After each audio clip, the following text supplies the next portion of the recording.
அனைவருக்கும் வணக்கம். வணக்கம்ண்ணே. வணக்கம். ஸோ ஆஸ்க் அஸ்வத்தாமன் அப்படின்ற அந்த ஒரு இனிஷியேட்டிவ் எடுத்திருக்கீங்க. இந்த இனிஷியேட்டிவ் என்னன்ற எக்ஸ்பிளைன் பண்ணிங்கன்னா நல்லாயிருக்கும். இல்லை, இனிஷியேட்டிவ்னு சொல்கிற அளவுக்கு அது ஒரு பெரிய விஷயமான்னு தெரியல. நிறைய பேர் புது புது கருத்துக்களை என்கிட்ட கேட்கணும். இப்போ நீயே கூட நிறைய இந்த கேமராலாம் இல்லாமல் நிறைய பேசியிருக்கோம், நிறைய கேட்டிருக்கோம். இதெல்லாம் ரெக்கார்டடாக வந்தால் நல்லாயிருக்கும் அப்படின்னு நீயும் சொல்லியிருக்கேன். ஆமாம், கண்டிப்பாக நிறைய பேர் சொல்லியிருக்காங்க, நம்ம என் கூட இருக்கிற டீம்லேயே சொல்லியிருக்காங்க. அது மட்டும் இல்லாமல் நிறைய பேர் உங்ககிட்ட நாங்கள் இதெல்லாம் தெரிஞ்சுக்கணும், அதெல்லாம் நிறைய கேட்டிருக்காங்க. ஆப்போசிட் ஐடியாலஜியில் இருக்கவங்களாம் பேசணும்னு விருப்பப்பட்டிருக்காங்க. ஸோ அதை ஒரு ஒரு சின்ன ஒரு பிளாட்ஃபார்மாக ஸ்டார்ட் பண்ணலாம், அவ்வளோதான். மற்றபடி இது இப்போ இனிஷியேட்டிவ்ன்ற அளவுக்கு இது என்ன தமிழா இல்லை சயின்ஸ் ஆகாவா, அதெல்லாம் இனிஷியேட்டிவ். இது ஜஸ்ட் ஒரு பிளாட்ஃபார்ம், அவ்வளோதான். ஓகே. ஸோ கொஷின் ஸ்டார்ட் பண்ணிடுறேன். இப்போ ரீசெண்டாக இந்த அதே போல் இதில் திடீர்னு கேள்வி கேட்டு நீங்கள்லாம் நெறியாளர் ஆகிட்டிங்கனாலும் சந்தோஷம் தானே. மீடியா ஃபேஸஸாக வந்தாலும் ரொம்ப சந்தோஷம் தானே. நிறைய ஆப்பர்ச்சுனிட்டிஸ் கொடுக்குறீங்க. ஓகே. இந்த நீட் விவகாரத்தில் என்னென்னா, மொத்தம் இங்கே ஏன் பேன் நீட், தமிழ்நாடுக்கு எதுக்காக பேன் நீட் வேணும்னு கேட்குறாங்கன்னா, இங்கே என்சிஆர்டி சிலபஸஸ் இல்லை, இங்கே ஃபுல்லாகவே ஸ்டேட் போர்டு தான். ஸோ என்சிஆர்டி சிலபஸஸ் இருக்கும்போது ஃபுல்லாக சென்ட்ரல் போர்டு தான் இருக்கும். அப்படி இருக்கும்போது இங்கே கவர்மெண்ட் ஸ்கூலில் படிக்கிற ஒரு மாணவனால் எப்படி என்சிஆர்டி சிலபஸ் படிச்சுட்டு திருப்பி போய் உட்காந்து நீட் எக்ஸாம் எழுதும்போது அது ஒரு மாதிரி ஸ்ட்ரெஸ்ஃபுல்லாக இருக்காதா? இதனால தான் மெயினாக இங்கே தமிழ்நாட்டுக்கு நீட் வேணாம் அப்படின்ற அந்த மாதிரியான ஒரு விஷயத்த சொல்கிறாங்க. இது எப்படி நீங்கள் பார்க்குறீங்க? இந்த கேள்வி ஒருவேளை நீட்டு பரீட்சை தமிழ்நாட்டில் அறிமுகப்படுத்தப்பட்டப்போ கேட்டிருந்தா நியாயம். ஓகே. இப்போது வருஷத்துக்கு நூற்றுக்கணக்கான மாணவர்கள் கவர்மெண்ட் ஸ்கூல்லேருந்து நீட்டு பாஸ் பண்ணி அக்காமடேட் ஆகிட்டு இருக்காங்க. வருஷம் நீட் எக்ஸாம் ரிசல்ட் வரும்போதெல்லாம் தமிழ்நாட்டிலேருந்து கவர்மெண்ட் ஸ்கூல்லேருந்து போன பசங்க, கவர்மெண்ட் ஸ்கூலில் நீட் கோச்சிங் நடத்துகிறாங்கல்ல, அதில் போய் கலந்துக்கிட்டு பாஸ் பண்ணவங்க, யூடியூப் பார்த்து படித்தேன்னு சொல்லி ஒரு பையன் பேட்டி கொடுக்குறான். குரோம்பேட்டையில் ஒரு மொட்டை மாடியில் சும்மா கீத்து கொட்டா மாதிரி போட்டிருப்பாங்களா, அதில் கூட வாடகைக்கு இருக்கிற ஒரு பையன் நான் நீட்டு பாஸ் பண்ணிட்டு டாக்டர் ஆக போகிறேன் அப்படின்னு சொல்கிறத நம்ம பார்த்தோம். ஒரு போலீஸ் கான்ஸ்டபிள், ஒரு கடைசி கன்னி, அதாவது ஒரு போலீஸ் டிபார்ட்மெண்ட்டில் கடைசி அவங்க தான். அவன் நிறைய வேலை இருக்கும். ஒரு சிஎம் வராருன்னா 4 மணி நேரம் 5 மணி நேரம் நின்னே இருக்கணும். அவ்வளோ ஒர்க் பர்டன் இருக்கிற ஒரு கான்ஸ்டபிள் நீட்டில் பாஸ் பண்ணி டாக்டர் ஆக போகிறாரு, மெடிக்கல் காலேஜில் சேர போகிறார். சைலேந்திர பாபு தான் இப்போ இருந்தார். அவர் போய் வீட்டில் போய் பார்த்து க்ரீட் பண்ணிட்டு வந்தார். சிவகங்கை மாவட்டத்தில் ஒரு செங்கசூளையில் கூலி வேலை செய்கிற ஒரு அம்மா, அந்த அம்மாவுடைய மாற்றுத்திறனாளி மகன், அவன் நான் 1 மாதம் எங்களுடைய கவர்மெண்ட் ஸ்கூலில் 1 மாதம் ஒரு கோச்சிங் ரெடி பண்ணாங்க, அதுக்கு நான் போய் நான் பாஸ் பண்ணி நான் கவர்மெண்ட் காலேஜில் சேர்ந்துட்டேன்னு சொல்லி பேட்டி கொடுக்குறான். இவ்வளவும் நடந்ததுக்கப்புறமும் இல்லை சார் கவர்மெண்ட் காலேஜ் பசங்களுக்கு இது ரொம்ப கஷ்டமாக இருக்குன்னா எதை வச்சு கஷ்டமாக இருக்குது? சரி, நீட்டுக்கு முன்னாடி இந்த அளவிலான எண்ணிக்கையில் கவர்மெண்ட் ஸ்கூல் பசங்க போனாங்களா? கிடையாது. ஒருத்தர் 2 பேர் செலக்ட் ஆனால் பெரிய விஷயம். இன்றைக்கி இவ்வளவு பேர் கவர்மெண்ட் ஸ்கூல் பசங்க நீட்டு மூலமாக போகிறாங்க. இதுக்கு ஒன்று என்ன சொல்கிறாங்க, அதை சொன்னால் சார் அது நீட்னால இல்லை, 7% ரிசர்வேஷன்னால் அப்படின்னு சொல்கிறாங்க. நான் கேட்குறது, ஒரு பக்கம் நீங்கள் என்ன சொல்கிறீங்கன்னா நீட்னால் கவர்மெண்ட் ஸ்கூல் பசங்கள்லாம் போக முடியல, பணம் இருக்கிறவங்க நீட் கோச்சிங் சென்டருக்கு காசு கொடுக்குறவங்க தான் போக முடியுது, எலீட்டில் இருக்கிறவங்க தான் போகிறான்னு சொல்லி ஒரு பொய் கதையை விட்றீங்க. இப்போ கவர்மெண்ட் ஸ்கூல்லேருந்து இவ்வளோ பேர் போகிறாங்க அப்படின்னு சொன்னால் அப்போ நீங்கள் சொல்கிற கருத்து போய் தானே. எதுக்காக நீட்டு வேணான்னு சொல்லணும்? இப்போ ஒரு வகையில் கற்பனைக்கு நீட்டு வேணான்னு வச்சுக்கோங்களேன், என்ன நடக்கும்? இப்போ 600 டோட்டல்னு வைங்களேன், 599 எடுத்தவன் டாக்டர் ஆக முடியும், இப்படி வச்சுக்கலாமா? 599 எடுக்கிறவன் எந்த ஸ்கூல் பையனாக இருப்பான்? நாமக்கல்ல முன்னாடிலாம் என்ன ஸ்கூல் இருந்துச்சு ஞாபகம் இருக்கா? 11th மனப்பாடம் பண்ணி அந்த புக்கை பூரா மனப்பாடம் பண்ணுவாங்க. அப்போ கவர்மெண்ட் ஸ்கூல் பசங்க எப்படி வர முடியும்? கரெக்ட். அதே போல் ஒரு தடவை +2 ரிசல்ட் வரும், அந்த +2 ரிசல்ட்டில் அந்த ஒரு தடவை மார்க்கை வச்சு தான் அந்த பசங்க சேர முடியும். ஓகே. செகண்ட் ஆப்ஷன் கிடையாது. இப்போ நீட்டில் செகண்ட் ஆப்ஷன் இருக்குது. ஓகே.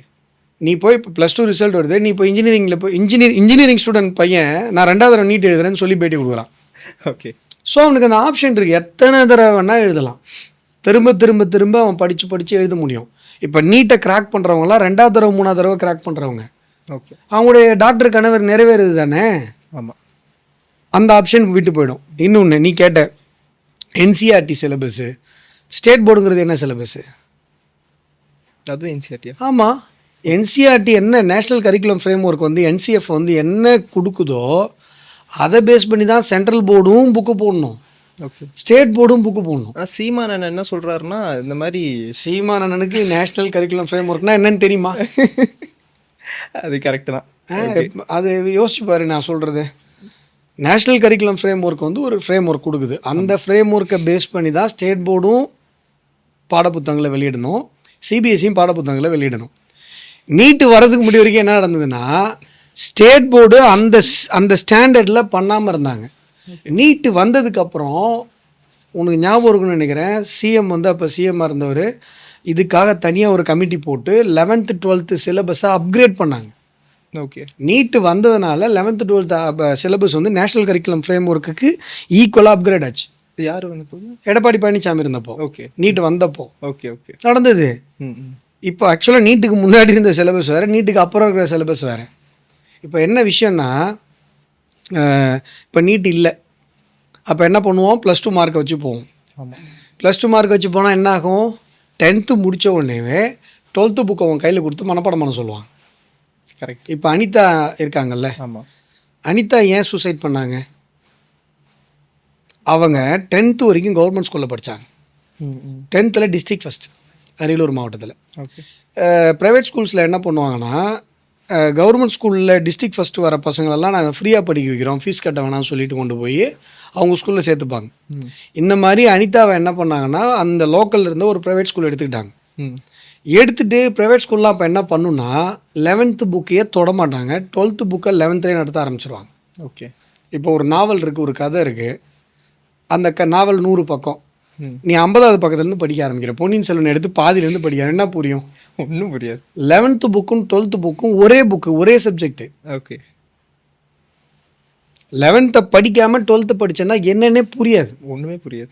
எல்லா என்ட்ரன்ஸ் எக்ஸாமினேஷனும் கான்செப்ட் என்ன, நாட் ஓன்லி நீட்டு, எந்த என்ட்ரன்ஸ் எக்ஸாமினேஷனும் கான்செப்ட் என்ன, நீ மனப்பாடம் பண்ணி படிச்சிருக்கியா, புரிஞ்சுட்டு படிச்சிருக்கியா, இதுதான் கான்செப்ட், வேறு ஒன்றுமே கிடையாது. கரெக்ட்.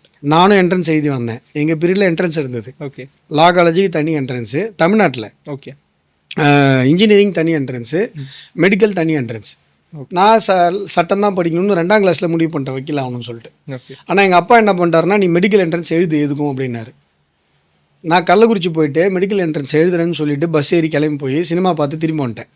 சப்போஸ் மெடிக்கல் என்ட்ரன்ஸ் எழுதி மெடிக்கல் அனுப்பி விட்ருவாங்களோ, இல்லை இன்ஜினியரிங்காக இப்போ என்ட்ரன்ஸ் இருந்தது, லா மட்டும்தான் எழுதுனேன்.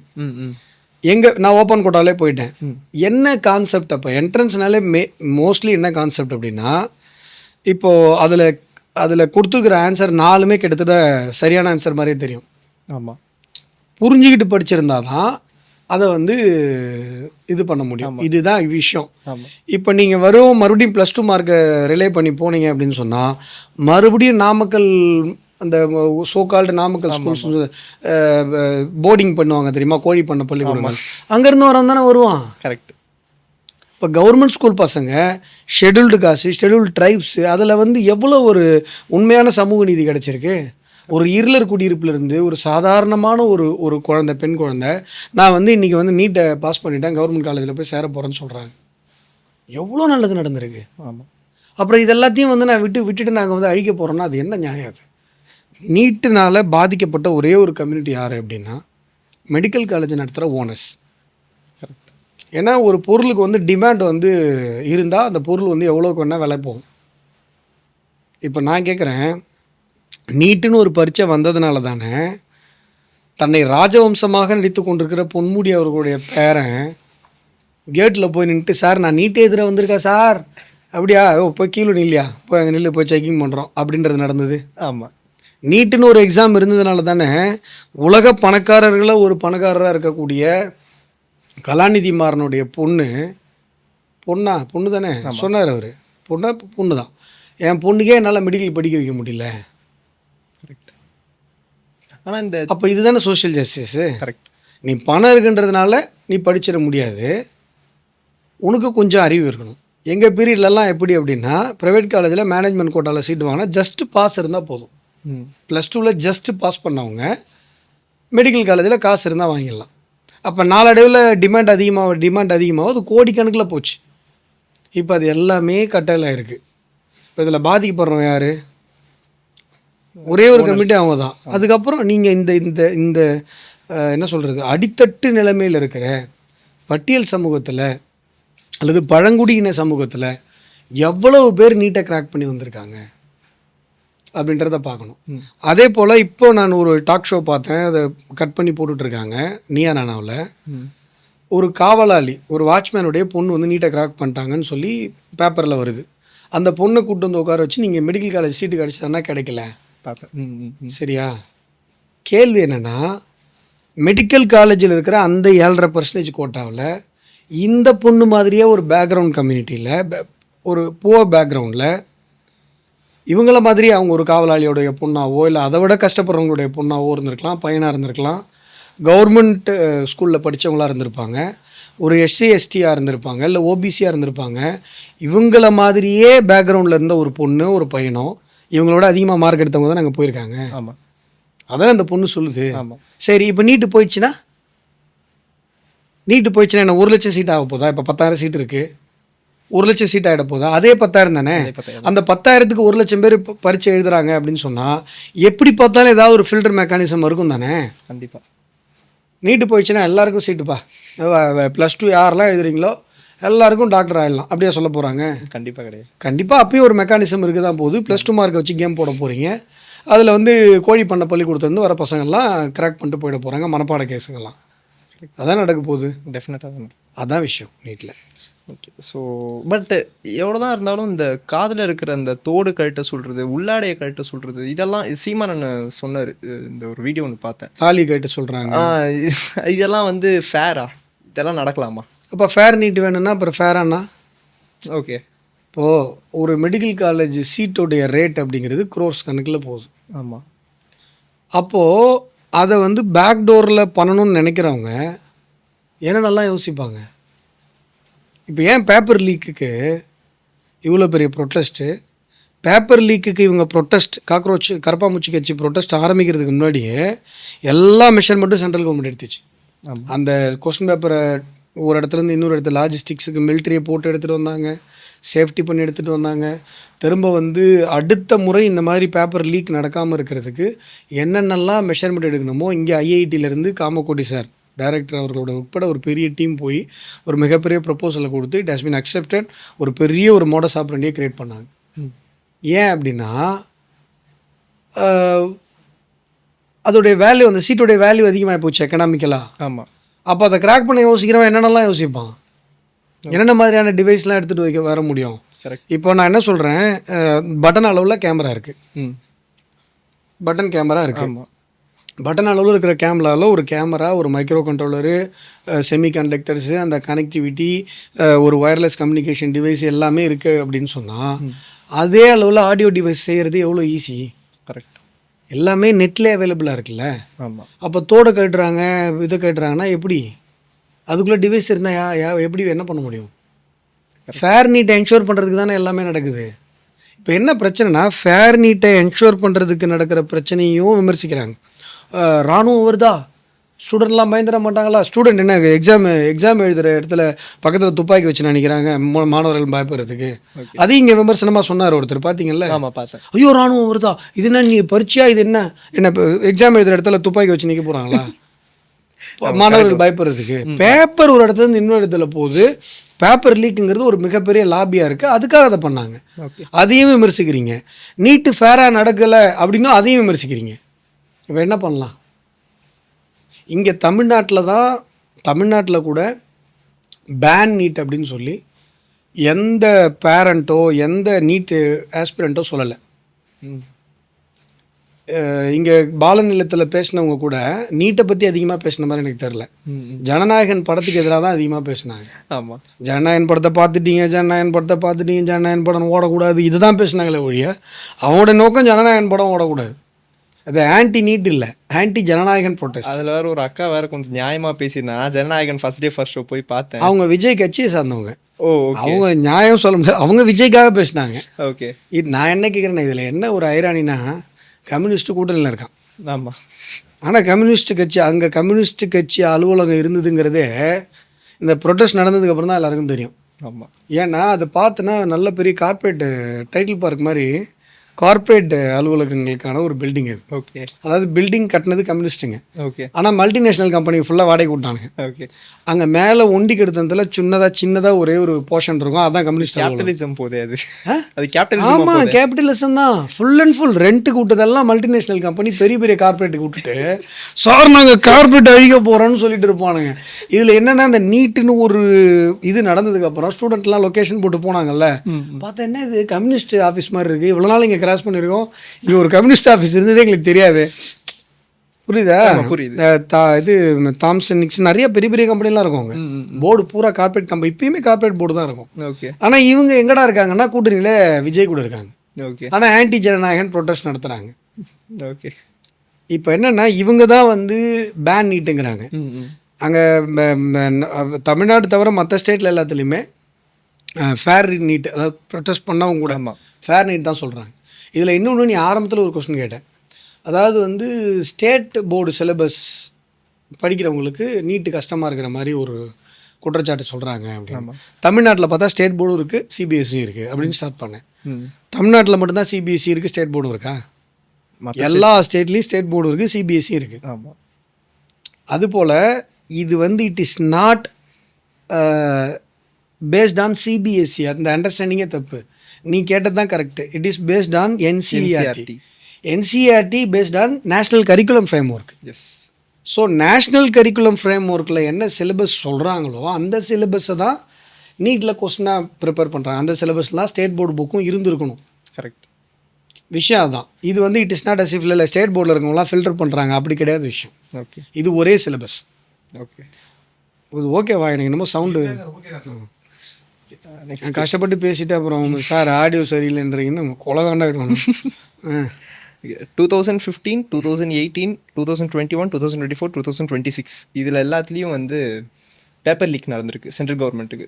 ஒன்று சிபிஎஸ்சி, இன்னொன்று சிபிஎஸ்சி கண்டக்ட் பண்ண எக்ஸாம், இன்னொன்று வந்துட்டு இந்த என்டிஏ கண்டக்ட் பண்ண எக்ஸாம். ஸோ இந்த மாதிரி பேப்பர் லீக்ஸ் நடந்திருக்கு. பட் இந்த பேப்பர் லீக்ஸ்க்கெல்லாம் இனிஷியேட்டிவ் எடுக்காமல், இதுக்கெல்லாம் ரிசைன் பண்ண வைக்காமல், இந்த சிஜேபி நடத்துகிற ப்ரொட்டஸ்ட்னால தான் மோடியோடைய கவர்மெண்ட் பயந்து இந்த ரிசைனேஷன் பண்ண வச்சதா வந்து ஒரு அலிகேஷன் இருக்குது. இப்போ இந்த பேப்பர் லீக்குக்கு இப்போ ஒரு பில்லு ரெடி பண்ணியிருக்காங்க. அந்த பில்லை வந்து டிஸ்கஸ் பண்ணாமல் காங்கிரஸ் வந்து என்ன பண்ணுறாங்க, டிவியேட் பண்ணுறாங்க. அந்த இவங்க பிரியங்கா காந்தி வந்து காமகோடி சாரை வந்து விமர்சித்து பேசுகிறாங்க. ஆமாம். நந்தன் நீலகேணியை வந்து விமர்சித்து பேசுகிறாங்க. இவங்க ரெண்டு ஸ்காலர்ஸையும் இவங்க பண்ண அச்சீவ்மெண்ட்ஸ்லாம் வச்சு பார்த்தா இந்த குடும்பத்தை எப்படி இவங்கெல்லாம் அவங்கள பேசுகிறதுக்கு என்ன தகுதி இருக்குன்னு எனக்கு தெரியல. ரொம்ப ஆக்வர்டாக இருந்தது அந்த அம்மா பேசுனதெல்லாம். ஒரு பக்கம் இந்த பில்லுக்கு அகேன்ஸ்டாகவே பேசிகிட்டு இருக்காங்க. இந்த பில் வந்து ப்ரிப்பேர்டு ஈவன் கரப்பாம்பூச்சி கட்சியோடைய இந்த ப்ரொட்டஸ்ட்டுக்கு முன்னாடியே இந்த பில் வந்து ப்ரிப்பேர் ஆகிடுச்சு. அதே போல் நான் சொன்ன இந்த மிலிட்ரி வந்ததாக இருக்கட்டும், இல்லை இந்த ஐஐடி போய் நேரடியாக போய் இந்த பேப்பர் லீக் நடக்க விடாமல் பண்ணுறதுக்கான எல்லா மெஷர்மெண்ட்ஸுமே எடுத்துட்டாங்க. இந்த பேப்பர் லீக்கை வந்து மோடிஜி கவர்மெண்ட் ரொம்ப சீரியஸாக எடுத்துக்கிச்சு. ஓகே. அதுக்கு தான் நான் சொன்ன இந்த உதாரணம்லாம்.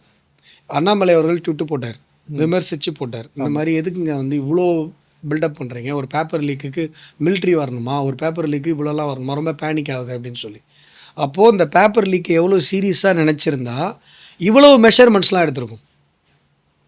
அப்போ கரப்பாம்பூச்சி கட்சிக்காரெல்லாம் இல்லவே இல்லை ஃபீல்டு. ஆமாம், கண்டிப்பாக.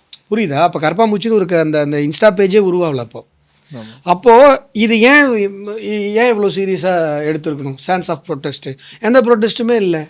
ஆனால் மாணவர்கள் பாதிக்கப்படுறாங்க. ஸோ இது சீரியஸாக எடுக்கணும். ஏன்னா நீட்டு விஷயத்தில் 3 தடவை பேப்பர் லீக் நடந்திருக்கு. ஸோ இது ரொம்ப சீரியஸாக நடக்கணும். ஒன்று டெக்னிக்கல் மெஷர்மெண்ட் எடுத்தாச்சு, இன்னொன்று லீகல் மெஷர்மெண்ட் எடுத்தாச்சு. லீகல் மெஷர்மெண்ட் அப்போ 10 கோடி ரூபா ஃபைன்பா, எத்தனை வருஷம், 10 வருஷம் ஜெயில் தானேப்பா.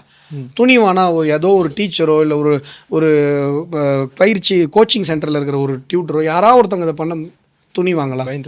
பயந்துப்பாங்க. ஸோ இந்த எல்லா மெஷர்மெண்ட்டையுமே எடுத்து முடிச்சாச்சு. ஓகே. இப்போ மினிஸ்டரை வந்து மினிஸ்டர் வந்து ரிசைன் பண்ணுறாரு. அது எதுக்காக? இவங்க கேட்டதும் அதுதான். இவங்க வந்து பாருங்கள், இந்த நீட்டில் இருக்கிற எல்லா பிரச்சனைகளையும் இந்த சொல்யூஷனை பற்றிலாம் கரப்பாம்பூச்சி கட்சிக்காரன் பேசவே இல்லை. பில்லை பற்றி பேசலை. இன்றைக்கி பில்லை வந்து கொண்டு வரதுக்கு காங்கிரஸ் வந்து விட மாட்டுது, அதை பற்றி பேசலை. நியாயமாக இவன் வந்து பேப்பர் லீக்குக்கு எதிராக ப்ரொடெஸ்ட் பண்ணுறதுனா பேப்பர் லீக் பண்ணுறவனை பனிஷ் பண்ணுறதுக்கு வர்ற சட்டத்துக்கு இவன் ஆதரவாக பேசியிருக்கணும். கரப்பாம்பூச்சி கட்சி பேசலை. அவங்களுடைய ஒரே நோக்கம் அமைச்சர் பதவி விலகணும். இதுதான் அவங்க வந்து இது பண்ணாங்க. அமைச்சர் ரெசிக்னேஷன் கொடுத்த உடனே இவங்க என்ன பண்ணாங்க? கத்தி கூப்பாடு போட்டு ஆர்ப்பாட்டம் பண்ணாங்க. அமைச்சர் ரெசிக்னேஷன்லேயும் ரொம்ப தெளிவாக சொல்லியிருக்காரு, இது வந்து ஆன்டி நேஷ்னல்ஸ் லீட் பண்ணுற ஒரு விஷயம். இது வந்து நாட்டுக்கு எதிராக ஒரு சின்ன பின்விளைவுகளை ஏற்படுத்திடக்கூடாது, அதுக்காக நான் பண்ணுறேன். ஏன் விவசாயிகள் சட்டம் வாபஸ் வாங்கினாங்க, அருமையான சட்டம். இப்போ இவர் வந்து மினிஸ்டர்லேருந்து ரெசிக்னேஷன் ஆகிட்டார். ஆமாம். அதை விட ஆனால் பெரிய லாஸு விவசாயிகள் சட்டத்தை வந்து ரிவோக் பண்ணுது. ஏன்னா விவசாயிகள் சட்டம் இன்றைக்கு அமலில் இருந்திருந்தால் விவசாயம் மிகப்பெரிய அளவில் லாபகரமான தொழிலாக மாறி இருக்கும். ஆமாம். இப்போ இவர் வந்து நாளைக்கு இதை விட பெரிய பெரிய போஸ்டிங்கில் கூட வரலாம். அதோட எல்லாத்துக்கும் மேலே ஒரு சுயம் சேவக். எங்களுக்கு பொறுப்புன்றது ஒரு பெரிய விஷயமே கிடையாது. இதில் எதிரிகள் கொண்டாடக்கூடிய அளவில் இது ஒரு பெரிய ஒரு வெற்றியும் கிடையாது. ஆனால் விவசாயிகள் சட்டம் என்பது அன்றைக்கே மோடி சொன்னார், இது ஒரு நல்ல சட்டம், இதை வந்து புரிஞ்சுக்காமல் போயிட்டாங்க அப்படின்னு சொல்லி. அப்போது கேட்குற ஒரு அரசாங்கம் பிரச்சனை பண்ணுறீங்க, சரி ஓகே உங்களோட இதுக்காக நாங்கள் பண்ணுறோம். அதுவுமே அந்த ரெசப்டிவ்னஸ் இருக்குல்ல ஒரு கவர்மெண்ட்டுக்கு, அதுவுமே சந்தோஷப்பட வேண்டிய விஷயம் தானே. ஆனால் அந்த 22 நாளில் இனிஷியேட்டிவ் எடுத்துருக்கலாமே, அந்த 22 நாள் அந்த பீஸ்ஃபுல் ப்ரொடெஸ்ட்டில் இனிஷியேட்டிவ் எடுத்துருக்கலாமே, அப்போல்லாம் நம்ம கண்டுக்காமல் விட்டுட்டோமோ? 22 நாள் அனுமதிச்சது யார்? இல்லை லைக் 22 நாள் அது பீஸ்ஃபுல்லாக போனது காரணம் யார்? சென்னையில் எப்படி ஒரு சீனை கற்பனை பண்ணுங்களேன். வாய்ப்பே இல்லை. சென்னையில் நீங்கள் திமுகவுடைய பீரியட் எடுத்துக்கோங்க, இல்லை அதுக்கு முன்னாடி கூட எடுத்துக்கோங்க. மாஞ்சோலையில் கூலி உயர்வு கேட்டு நியாயமாக போராடிய இந்த டீ எஸ்டேட்டில் வேலை செய்கிற கூலி தொழிலாளிகளை லத்தி சார்ஜ் பண்ணி அவங்க ஆற்றுல போய் விழுந்து செத்து போனாங்க. குழந்தைங்க, பெண்கள் எல்லாரும் செத்து போனாங்க திமுக பீரியடில். இங்கே வந்து உங்களுக்கு வந்து போன ஆட்சியில் கண்ணு தெரியாதவங்க போகிறான்னப்போ கொண்டு போய் கெல்லாம்பாக்கம் தாண்டி இங்கே ஒரு இடத்துல இறக்கி விட்டு நர்ஸுங்க போகிறான்னப்போ உளுந்தூர்பேட்டையில் போய் நைட் 2 மணிக்கு 10 நர்ஸை இறக்கி விட்டாங்க. பஸ் ஸ்டாண்டில் எல்லாம் பயந்துட்டு, என்ன ஊர்னே தெரில உங்களுக்கு, வேறு ஊர்லேருந்து வந்தவங்க பஸ் ஸ்டாண்டில் பயந்துட்டு, அப்புறம் அங்கே இருந்த டீ கடைக்காரரு என்னுடைய நம்பர் கொடுத்துருக்காரு, எனக்கு ஃபோன் பண்ணாங்க. அப்புறம் நான் உங்களுக்கு ஷெல்டர் ரெடி பண்ணி கொடுத்தேன். இப்படிலாம் ப்ரொட்டஸ்ட்டை அடக்குனது நம்ம பார்த்துருக்கோம். 22 நாள் இவங்க ஜந்தர் மந்தரில். நான் அந்த டைமில் டெல்லி போனேன். அன்றைக்கெலாம் ஒரு 6 பேர் கூட இல்லைங்க. அன்றைக்கெலாம் வந்து ஒரு கழுத்தாம்பட்டில் ஒரு அடி அடித்து எல்லாரையும் ஜீப்பில் ஏற்றுறதுக்கு தெரியாமல் இல்லை. ஆனால் ஜனநாயக முறைப்படி போராடுவதற்கு அனைவருக்கும் உரிமை இருக்கிறது, நீங்கள் போராடுங்க அப்படின்னு சொல்லி சொன்னாங்க. இப்போ கூட ரெசிக்னேஷன் பண்ணணுன்றது நியாயமான கோரிக்கையே கிடையாது. ஆனால் இதில் டீப் ஸ்டேட் பாலிட்டிக்ஸ் இன்வால்வ் ஆகிருக்கு. சோஷியல் மீடியாவில் வந்து அல்காரிதம் செட் பண்ணுறாங்க. ஆமாம். எல்லாம் எங்களுக்கு நமக்கு ஒன்றும் தெரியாமலாம் இல்லை. ஒரு 1000 ஐடி வந்து ஆப்கானிஸ்தான்லேருந்து பாகிஸ்தான்லேருந்து திடீர்னு க்ரியேட் ஆகி, திடீர்னு ஃபாலோவர்ஸ் க்ரியேட் ஆகி, திடீர்னு ஒரு நரேட்டிவ் செட் பண்ணி, திடீர்னு ஒரு அல்காரிதத்தை பிடிச்சிக்கிட்டு, இதில் நீங்கள் என்ன பண்ண போகிறீங்கன்றது தெரியாமல் இல்லை. அப்போது ஐடி பியூரோ ஃபெயில் ஆகிடுச்சா? புரியல. இந்தியாவோட ஐடி பியூரோ அங்கே ஃபெயில் ஆகிடுச்சா? நான் என்ன கேட்குறேன், தப்பு பண்ணணும் விட்டுட்டு ஏங்க இது போலீஸ்காரர் பாருங்கள் பிடிக்காமல் போயிட்டாங்க, இதை இந்த விட எஃபெக்டிவாக ஹேண்டில் பண்ணியிருக்க முடியாதுங்கிற நான். ஓகே. இப்போ இதில் என்னென்னா பிஜேபி சப்போர்ட்டர்ஸ்க்கே நிறைய பேருக்கு வருத்தம், சார் ரிசைன் பண்ணியிருக்கக்கூடாது சார். இதில் ஈகோ பார்க்குறதுக்கு என்ன இருக்குது? ஒரு கவர்மெண்ட்டு ஈகோ பார்க்குறது முக்கியமா இல்லை நாட்டுடைய நலன் முக்கியமா? இப்போது கிட்டத்தட்ட டிஜிட்டல் குளோபலைசேஷன் ஆகிப்போச்சு. ஆமாம். இந்தியாவுக்குன்னு ஒரு ஓன் சோஷியல் மீடியா கிடையாது. ஆனால் எல்லாருமே சோஷியல் மீடியா டிபெண்டன்சி அதிகமாகிடுச்சு. இப்போது ஒருவேளை நீ சொல்கிற மாதிரி இன்டெலிஜென்ஸ் இதை கணிச்சிருந்தா கூட என்ன பண்ணியிருக்க முடியும்? இப்போ டெரரிஸ்ட்டு உள்ளே வரான், கணிக்கிறோம். இல்லை வந்து ஆப்ரேஷன் செந்தூரில் உள்ளே போய் அவன் எங்கெங்கெல்லாம் ஷெல்டர் வச்சுருக்கானோ அடிக்கிறோம். கனடாவில் போய் டெரரிஸ்ட்டு சாவறான்பா. கரெக்டு. இந்தியாவுக்கு எதிராக யோசிக்கிறவன் உலகத்தில் எந்த மூலையிலும் இருக்க முடியாது. இப்போ கூட ரீசெண்டாக நேபாளிலேருந்து இந்த பார்டரில் ஒருத்தன் 5 ஸ்டார் ஹோட்டலில் செத்து கிடந்தான். சரியா? இதெல்லாம் பண்ணக்கூடிய ஒரு இன்டெலிஜென்ஸ் இருக்கிற ஒரு கண்ட்ரி இன்றைக்கி மோஸ்ட் பவர்ஃபுல். ஏன்னா புது வார்ஃபேர்லாம் நம்ம ஃபேஸ் பண்ணியிருக்கோம். இப்போ ட்ரோன் வார்ஃபேருங்கிறது நியூ ஃபீல்டு. ஓகே. இது வரைக்கும் நடந்த போரில் ட்ரோன் வார்ஃபேர்ன்றது கிடையாது.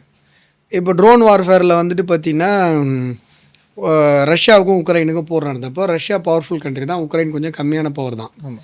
ஆனால் உக்ரைனுடைய ட்ரோன் வார்ஃபேருக்கு ஃபேஸ் பண்ண முடியாமல் ரஷ்யா தடுமாறிச்சு. ஆமாம். ஆனால் நம்ம பாகிஸ்தானோட நம்ம போய் அடித்தோமே, துருக்கி வந்து ட்ரோன் கொடுத்துச்சு. கரெக்ட். நிறைய ஆயிரக்கணக்கான ட்ரோன் ஒரே நேரத்தில் பறந்து வரும். ஆமாம். இப்போ ஆன்டி மிசைல் சிஸ்டம் இருக்குல்ல, அது வந்து இந்த மிசைல் எல்லாம் அடிக்கிறதுக்கு நின்றுட்டு இருக்கும். இப்போ ஒரு மிசைலுடைய விலை 10 கோடி. ஆமாம். அந்த 10 கோடி ரூபாய் இருக்கிற மிசைலு வெறும் 10 லட்ச ரூபா இருக்கிற ட்ரோன் அடிக்கிறதுக்காக போய் அந்த எனர்ஜி வேஸ்ட் ஆகும். ஓகே. இதுதான் ட்ரோன் வார்ஃபேர். கொச்சன்னு கொசு மாதிரி பறந்து வரும். இந்த ட்ரோன்லாம் பாகிஸ்தானுக்கு கொடுத்தவன் யாரானா துருக்கி. துருக்கி மாதிரி ஒரு நன்றி கட்ட நாடை பார்க்கவே முடியாது. துருக்கியில் பூகம்பம் வந்தப்போ ஆப்ரேஷன் தோஸ்த் அப்படின்னு சொல்லிட்டு இந்தியா அவ்வளோ ஹெல்ப் பண்ணிச்சு. உலகத்தில் எந்த நாடும் அவனை கண்டுக்கல. நாம் போய் வந்து மெடிக்கல் டீம் அனுப்பி விட்டோம், நம்ம அந்த பேரிடர் மீட்பு படை இருக்கு இல்லையா, அதை அனுப்பி விட்டோம், நிறைய மருந்து பொருட்கள் கொடுத்தோம். அந்த நாடே இந்தியாவுக்கு நன்றி சொன்னிச்சு. இந்தியா மட்டும் அப்போ அனுப்பாமல் இருந்தால் உயிர் சேதங்கள் மிகப்பெரிய அளவில் அதிகரிச்சிருக்கும்.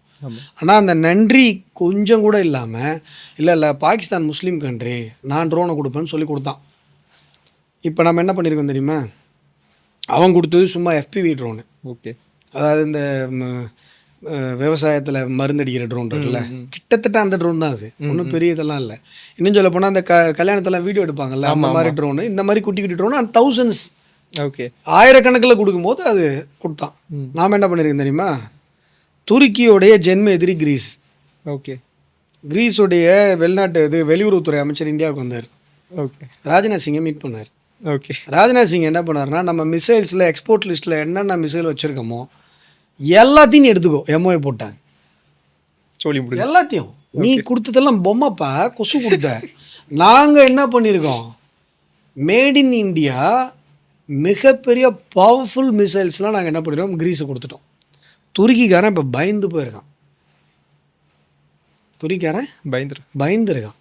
என்னடா இது, நம்ம தெரியாதனமாக பாகிஸ்தானுக்கு சப்போர்ட் பண்ணி இன்றைக்கி கிரீஸுக்கு வந்து இவ்வளவு ஆயுதங்களை இந்தியா கொடுக்குது. அது மட்டும் அக்ரிமெண்ட் என்னென்னா, ஒரு வார் சுச்சுவேஷன் வந்துச்சுன்னா நீ என்ன வேணால் நான் தரோன்னு இருக்கோம். ஓகே. கிரீஸுக்கு இப்போ துருக்கி பயந்து போயிருக்கான். இப்போது இப்படி உலக அளவில் ஜியோ பாலிட்டிக்ஸில் எல்லாத்தையும் நம்ம டீல் பண்ணிகிட்ருக்கோம்.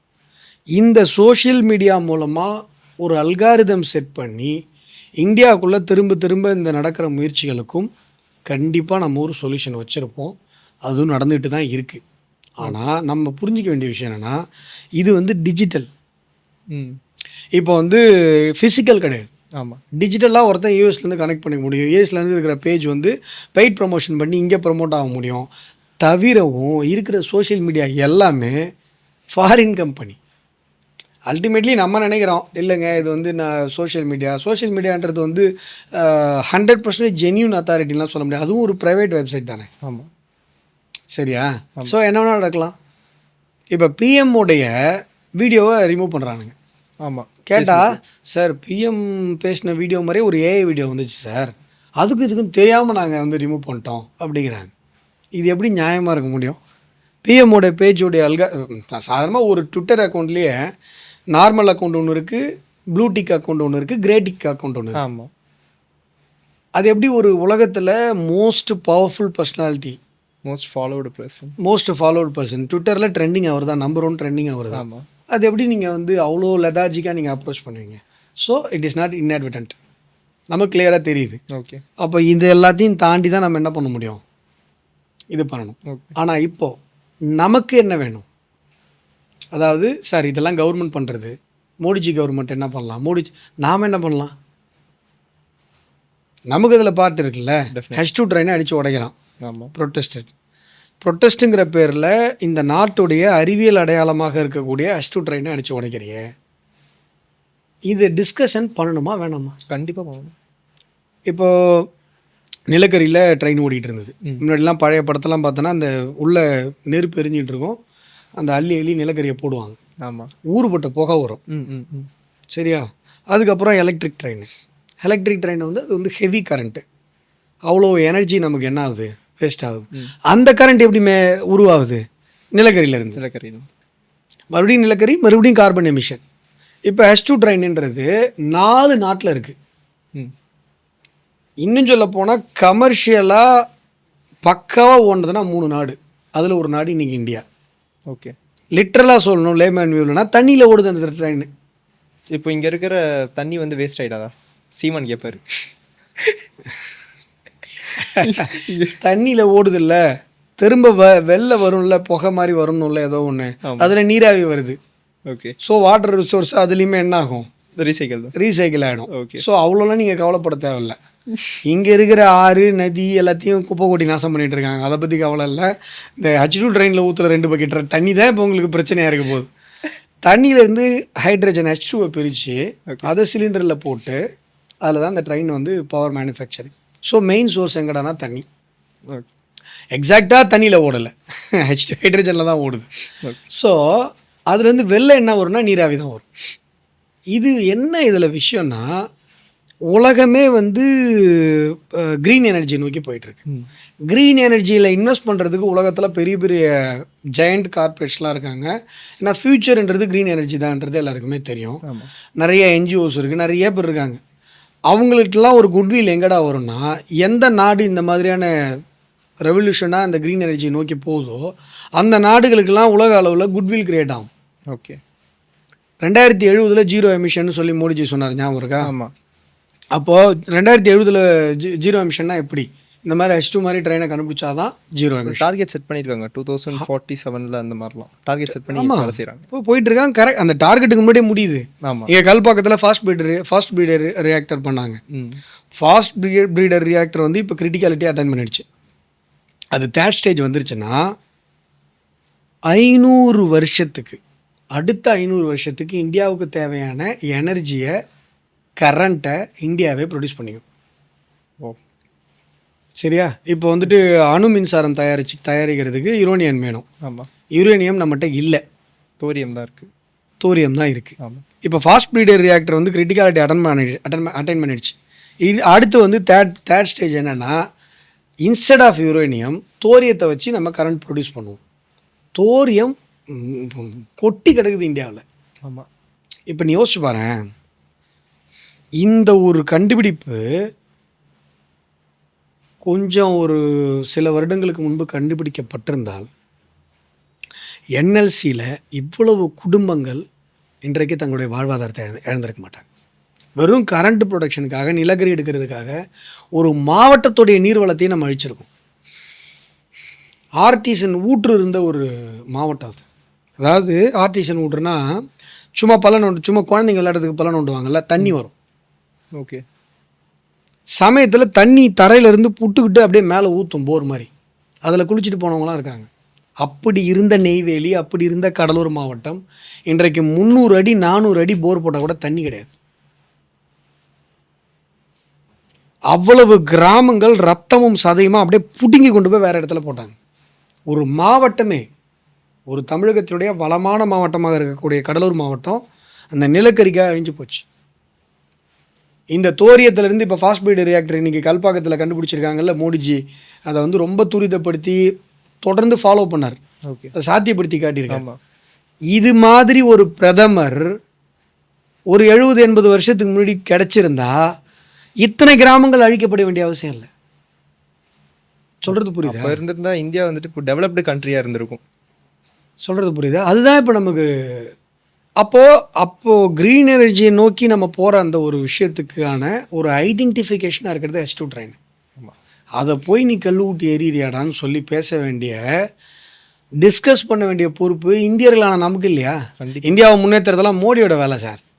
நாங்கள் வந்து என்ன சொல்லுவோன்னா, இல்லை இது வந்து பிரதமர் அமைச்சர் வந்து பதவி வேலை இருக்கக்கூடாது, அது வந்து அப்படி பண்ணியிருக்கணும், இது வந்து இப்படி பண்ணியிருக்கணும் அப்படி சொல்லிவிட்டு அப்படியே பேசினேன்னா, அப்புறம் சார் சீரியல் போட்டாங்க, உங்களுக்கு பிடிச்சா சீரியல் பார்க்குறோம், இல்லைனா இன்ஸ்டாவில் இந்த ரீல்ஸ் இது நல்லா இருக்குங்க, இது என்ன இது நமக்கு பங்கு இல்லையா? ஓட்டு போகிறதோட நம்மளுடைய பங்கு முடிஞ்சு போகிறதில்ல. மோடிஜி மாதிரி ஒரு நல்ல மனுஷனுக்கு ஓட்டு போட்டோம், அவரே எல்லாம் பார்த்துப்பார் அப்படின்றது இல்லை. இந்த தாட் ப்ரொவோக்கிங் இந்த விஷயங்கள், ஒரு என்ன சொல்கிறது, நம்மளை சுற்றி வந்து ஒரு மாய வலை பின்னப்பட்டிருக்கிறது. நம்ம எதுக்கு யோசிக்கணும் எதுக்கு யோசிக்கக்கூடாதுன்னு அவனும் ஒருத்தன் உட்காந்து முடிவு பண்ணுறான். ஆமாம். அப்படின்றதெல்லாம் யார் பேசுவா? நம்ம தானே பேசணும். கண்டிப்பாக நம்ம பேசணும். இப்போ E20 பெட்ரோலை போட்டால் இன்ஜின் வீணாக போயிடுங்கிறான். எங்கேயாவது ஸ்டடி இருக்கா? அடுத்த கொஸ்டின் அதான் வச்சுருந்தேன்.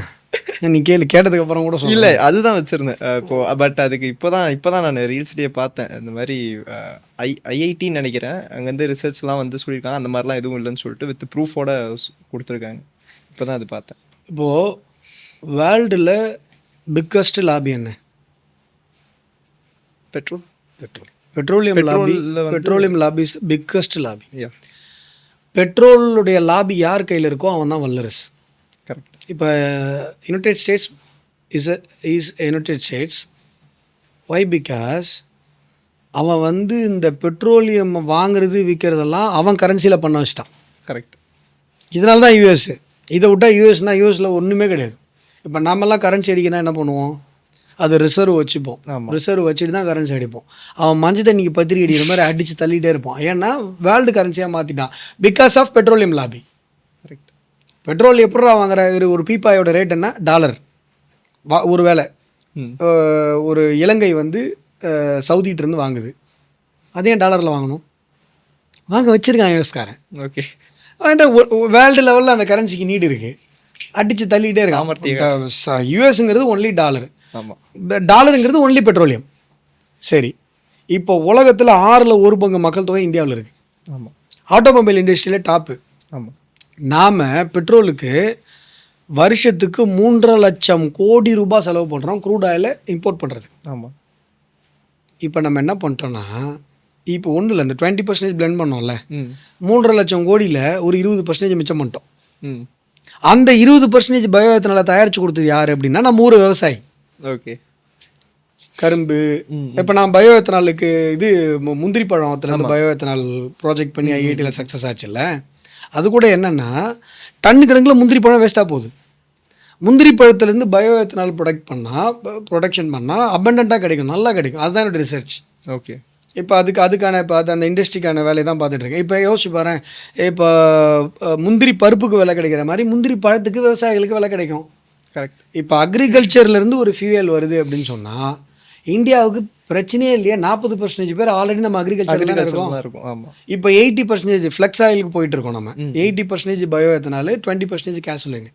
ரேஸ் காருக்கெலாம் போடுவாங்க அதை ஃப்ளெக்ஸ் ஆயில், அது ஒன்றும் மட்டம் கிடையாது. ஓகே. சரியா? ஃப்ளெக்ஸ் ஆயில்னு போட்டு பாரு, எங்கெங்கெல்லாம் யூஸ் ஆகுதுன்னு பாரு, அதுக்குன்னு பெரிய இதுவே இருக்குது. ஓகே. இன்னொன்று, கார்பன் எமிஷன் கம்மி. கரெக்ட். இப்போ இந்த 20% பிளெண்டிங் அப்படிங்கிறது, சார் பயோ எத்தனால் கரும்பு சாரில் கரும்பு கொடுத்தாங்க சார், கரும்பு ஃபேக்ட்ரிலேருந்து வாங்கினாங்க சார், இதை எடுத்து ஊற்றுனாங்க, இப்படி கலந்து காருக்கெல்லாம் அப்படி சொல்லலை. ஓகே. கிட்டத்தட்ட 5 வருஷம் ரிசர்ச் பண்ணாங்க. பெரிய பெரிய டீம்லாம் ரிசர்ச் பண்ணி அந்த E20 வந்து எப்படி கொண்டு வரது, அது எப்படி வந்து நம்ம இருக்கிற இன்ஜின்ஸுக்கு எந்த விதத்துலையும் எந்த விடி பிரச்சனை இல்லாமல் கொண்டு வரது. இன்னும் சொல்ல போனால் நான் எழுதி கொடுக்குறேன், இன்னும் நான் ரிசர்ச் பண்ண சொல்லியிருக்கேன் என்னுடைய டீமை. சயின்ஸாக அதில் இன்டெலிஜ் ஆகிருக்கு. ஓகே. E20 பெட்ரோலில் எஃபிஷியன்சி அதிகமாக தான் இருக்கே ஒழிய கம்மியாக இல்லை. ஓகே. அதுவும் இப்போ இந்த BS6லாம் இருக்குல்ல, பர்ஃபார்ம் பக்காவாக பண்ணுது. புது காருக்கு சிறந்த பெட்ரோல் வந்து E20 பெட்ரோல் தான். இல்லை, அது புது கார்ஸ்க்கு ஓகே. பழைய கார்ஸில் எங்கே பிரச்சனை? நான் என்ன கேட்குறேன், புது காரில் பர்ஃபார்மன்ஸ் அதிகமாக இருக்கணும் உடனே சார் பழைய காரில் பாசி பிடிச்சிரும் சார்.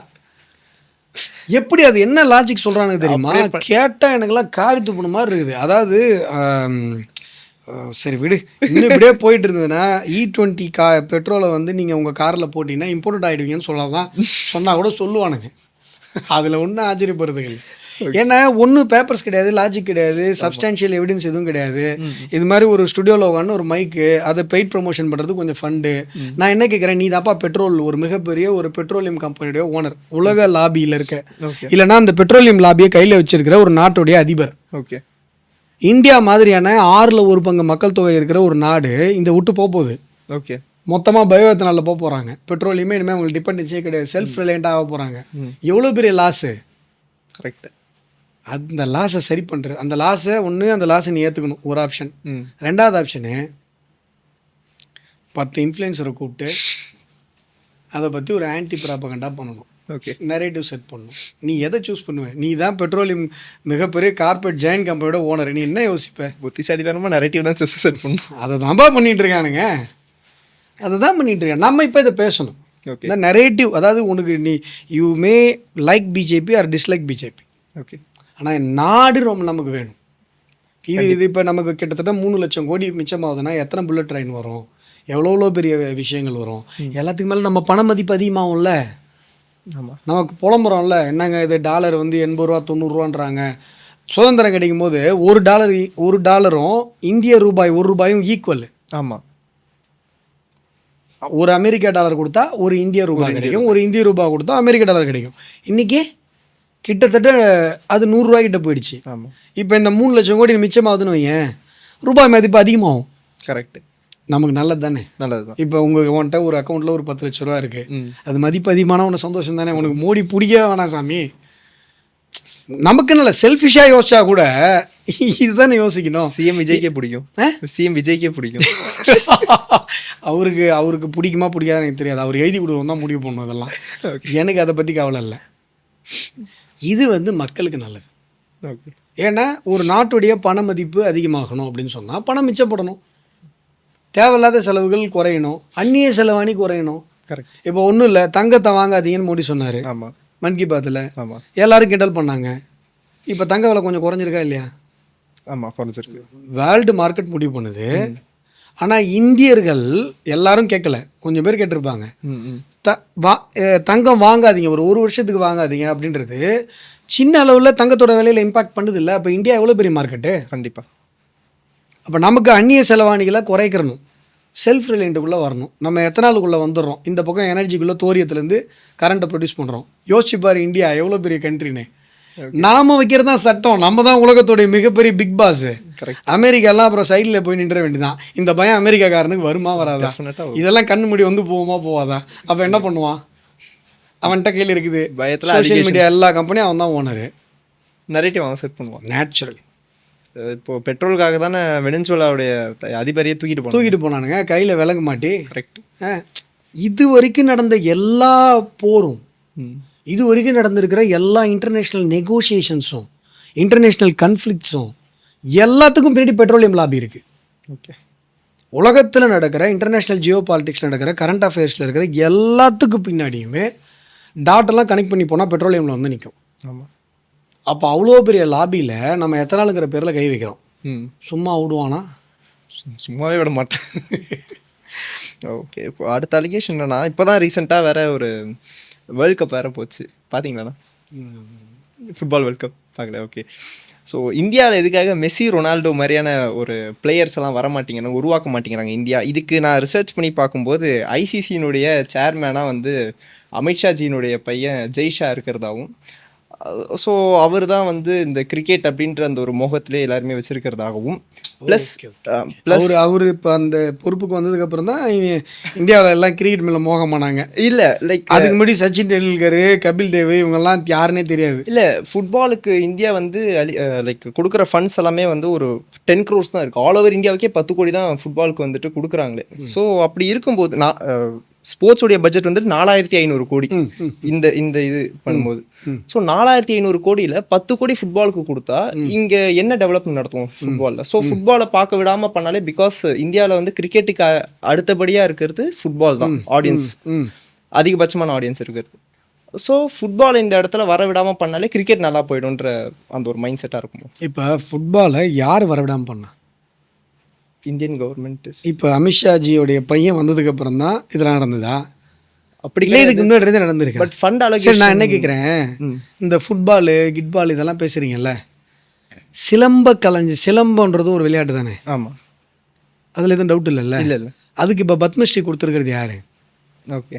பாண்டிச்சேரியில் ஒரு மனுஷன் ஆயிரக்கணக்கான பேருக்கு சிலம்பம் கற்றுக் கொடுத்துருக்காரு. ஓகே. அவருக்கு பத்மஸ்ரீ கொடுக்குறாங்க. ஓகே. மல்லர் கம்பம் இருக்குல்ல, மல்லர் கம்பத்துக்கு ஃபண்டு அலாட் பண்ணதே முதல்ல பிஜேபி கவர்மெண்ட்டில் தான். ஓகே. மல்லர் கம்பம்னா ஒரு கழி மாதிரி வச்சுக்கிட்டு அதில் ஜிம்னாஸ்டிக் மாதிரி பசங்கள்லாம் பண்ணுவாங்க, பார்த்துருக்கீங்களா? நம்ம தமிழ் ப்ரோக்ராம் வந்து கடைசியில் பண்ணாங்கல்ல, அந்த மல்லர் கம்பம் டீமுக்கு நான் வந்து இது காப்பாளர். ஓகே. அந்த டீமுக்கு நைஸ். ஸோ தட் வந்து அந்த விளையாட்டுக்கு பெரிய அளவில் வந்து நிதி ஒதுக்குனது மோடிஜி கவர்மெண்ட். இப்போ நான் சொல்கிறது, உங்களுக்கு வெறும் ஃபுட்பாலை பற்றி தான் கவலை, எங்களுக்கு இந்தியன் கேம்ஸை பற்றிலாம் கவலை இருக்குது. ஓகே. இப்போ நான் என்ன சொல்கிறேன், இது வந்து அலிகேஷனே இல்லை. இல்லை, யங்ஸ்டர்ஸ்லாம் மோஸ்ட்லி இந்த இன்ஸ்டாகிராம்லலாம் பார்க்கும்போது எல்லாருமே இதுதான் பண்ணுறாங்க. இது ரீசெண்டாக ட்ரெண்ட் ஆச்சு, அதனால தான். இல்லை, யங்ஸ்டர்ஸ் மோசம்னு இல்லை, இந்த ப்ராப்ளம் வந்து நான் பல நேரங்களில் சொல்லியிருக்கேன். இந்த ப்ராப்ளம் வந்து தொடர்ந்து எல்லா ஜென்ரேஷனுக்கும் இருக்கிற ஒரு ப்ராப்ளம். இப்போ வந்து பெசிபிடேட் ஆகிருக்கு, ஓகே, ஓஷன் ஆகிருக்கு. எப்படின்னா நீ என்ன நினைக்கிறன்றதை நான் முடிவு பண்ணணும். ஏதாவது ஒரு பவர்ஃபுல்லான ஒரு லாபி நீ கையில் எடுத்துட்டுனா எல்லாரையும் அதை நினைக்க வைக்கலாம், அது நல்லதோ கெட்டதோ. Free thinking. எக்ஸாக்ட்லி. இது வந்து சொல்யூஷன் ஃப்ரீ திங்கிங். நான் இப்போ ப்ராப்ளத்தை பேசிட்டு ஓகே. இப்போ ஒரு குறிப்பிட்ட ஒரு பாக்ஸ்குள்ளே திங்க் பண்ண வைக்கிறது. இப்போ கோயபல்ஸ் தியரின்னு சொல்லுவாங்க. ஹிட்லர் வந்து சொல்லுவார்ல, அதாவது பொய்யோ உண்மையோ திரும்ப திரும்ப திரும்ப திரும்ப நீ கேட்டுகிட்டே இருந்தீங்கன்னா வேறு வழியில் நம்பி தான் ஆகணும். Because we are driven by emotions, not by intellectual. Humans mostly அப்படி தான். அப்போ வந்துட்டு என்ன பண்ணணும்னா திரும்ப திரும்ப கேட்க வைக்கணும். இப்போ மெக்காலே எஜுகேஷன் என்ன பண்ணுச்சு, அச்சில் இருப்பது தான் அறிவு.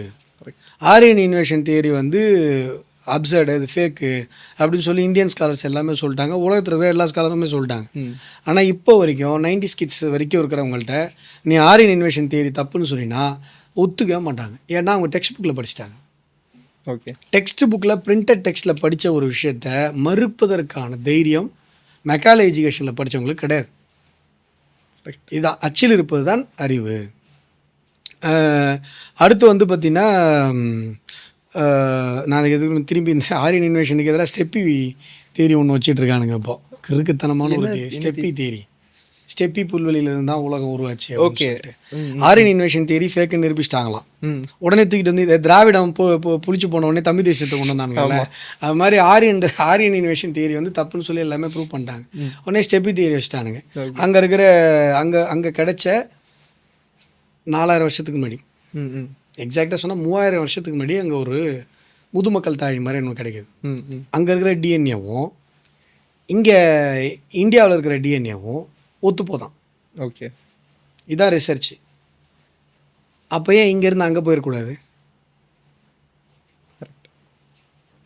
இங்கேயும் முதுமக்கள் தாழி இருக்குது, இங்கே கல் மரங்கள் இருக்குது. ஓகே, ஒரு கோடி வருஷம் ஆகும் ஒரு கல் மரம் உருவாகிறதுக்கு. இங்கே வந்து குகை மனிதர்கள் எழுதி வச்ச எழுத்துக்கள் தமிழ்நாட்டில் இருக்குது.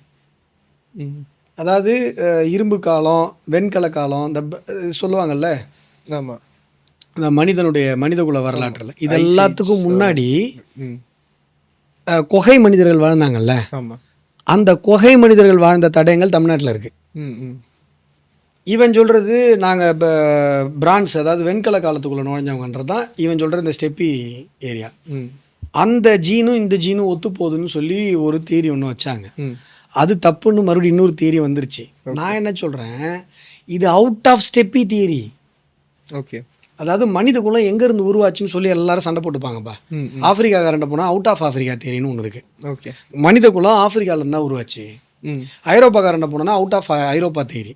ஓகே, இது சவுத்து, இது மத்திய ஆசியாவில் மத்திய ஆசியா எல்லாமே என்ன சொல்லுவாங்கன்னா என் நாட்டில் தான் மனித குலம் உருவாகி போச்சு. இதுதான் தியரி. இந்தியாவில் மட்டும்தான் சில லூசு பசங்க வெளிலேருந்து வந்து தான் ஏற்றுப்பானுங்க. ஏன்டா அவுட் ஆஃப் இந்தியா தியரின்னு ஒன்று இருக்குது, ஒரு பய பேச மாட்டான். நீ கேள்விப்பட்டிருக்கியா out of India theory? Out of இந்த வார்த்தையாவது கேள்விப்பட்டிருக்கியா? இருக்குது. ஏன்னா நான் நம்புகிற தியரி, நான் ரிசர்ச் பண்ணுற தியரி அதுதான். அதாவது இந்தியாங்கிற இந்த நிலப்பரப்புக்குள்ளே தான் உலகத்தினுடைய அத்துணை மனித குல ஜீனும் உருவாச்சு.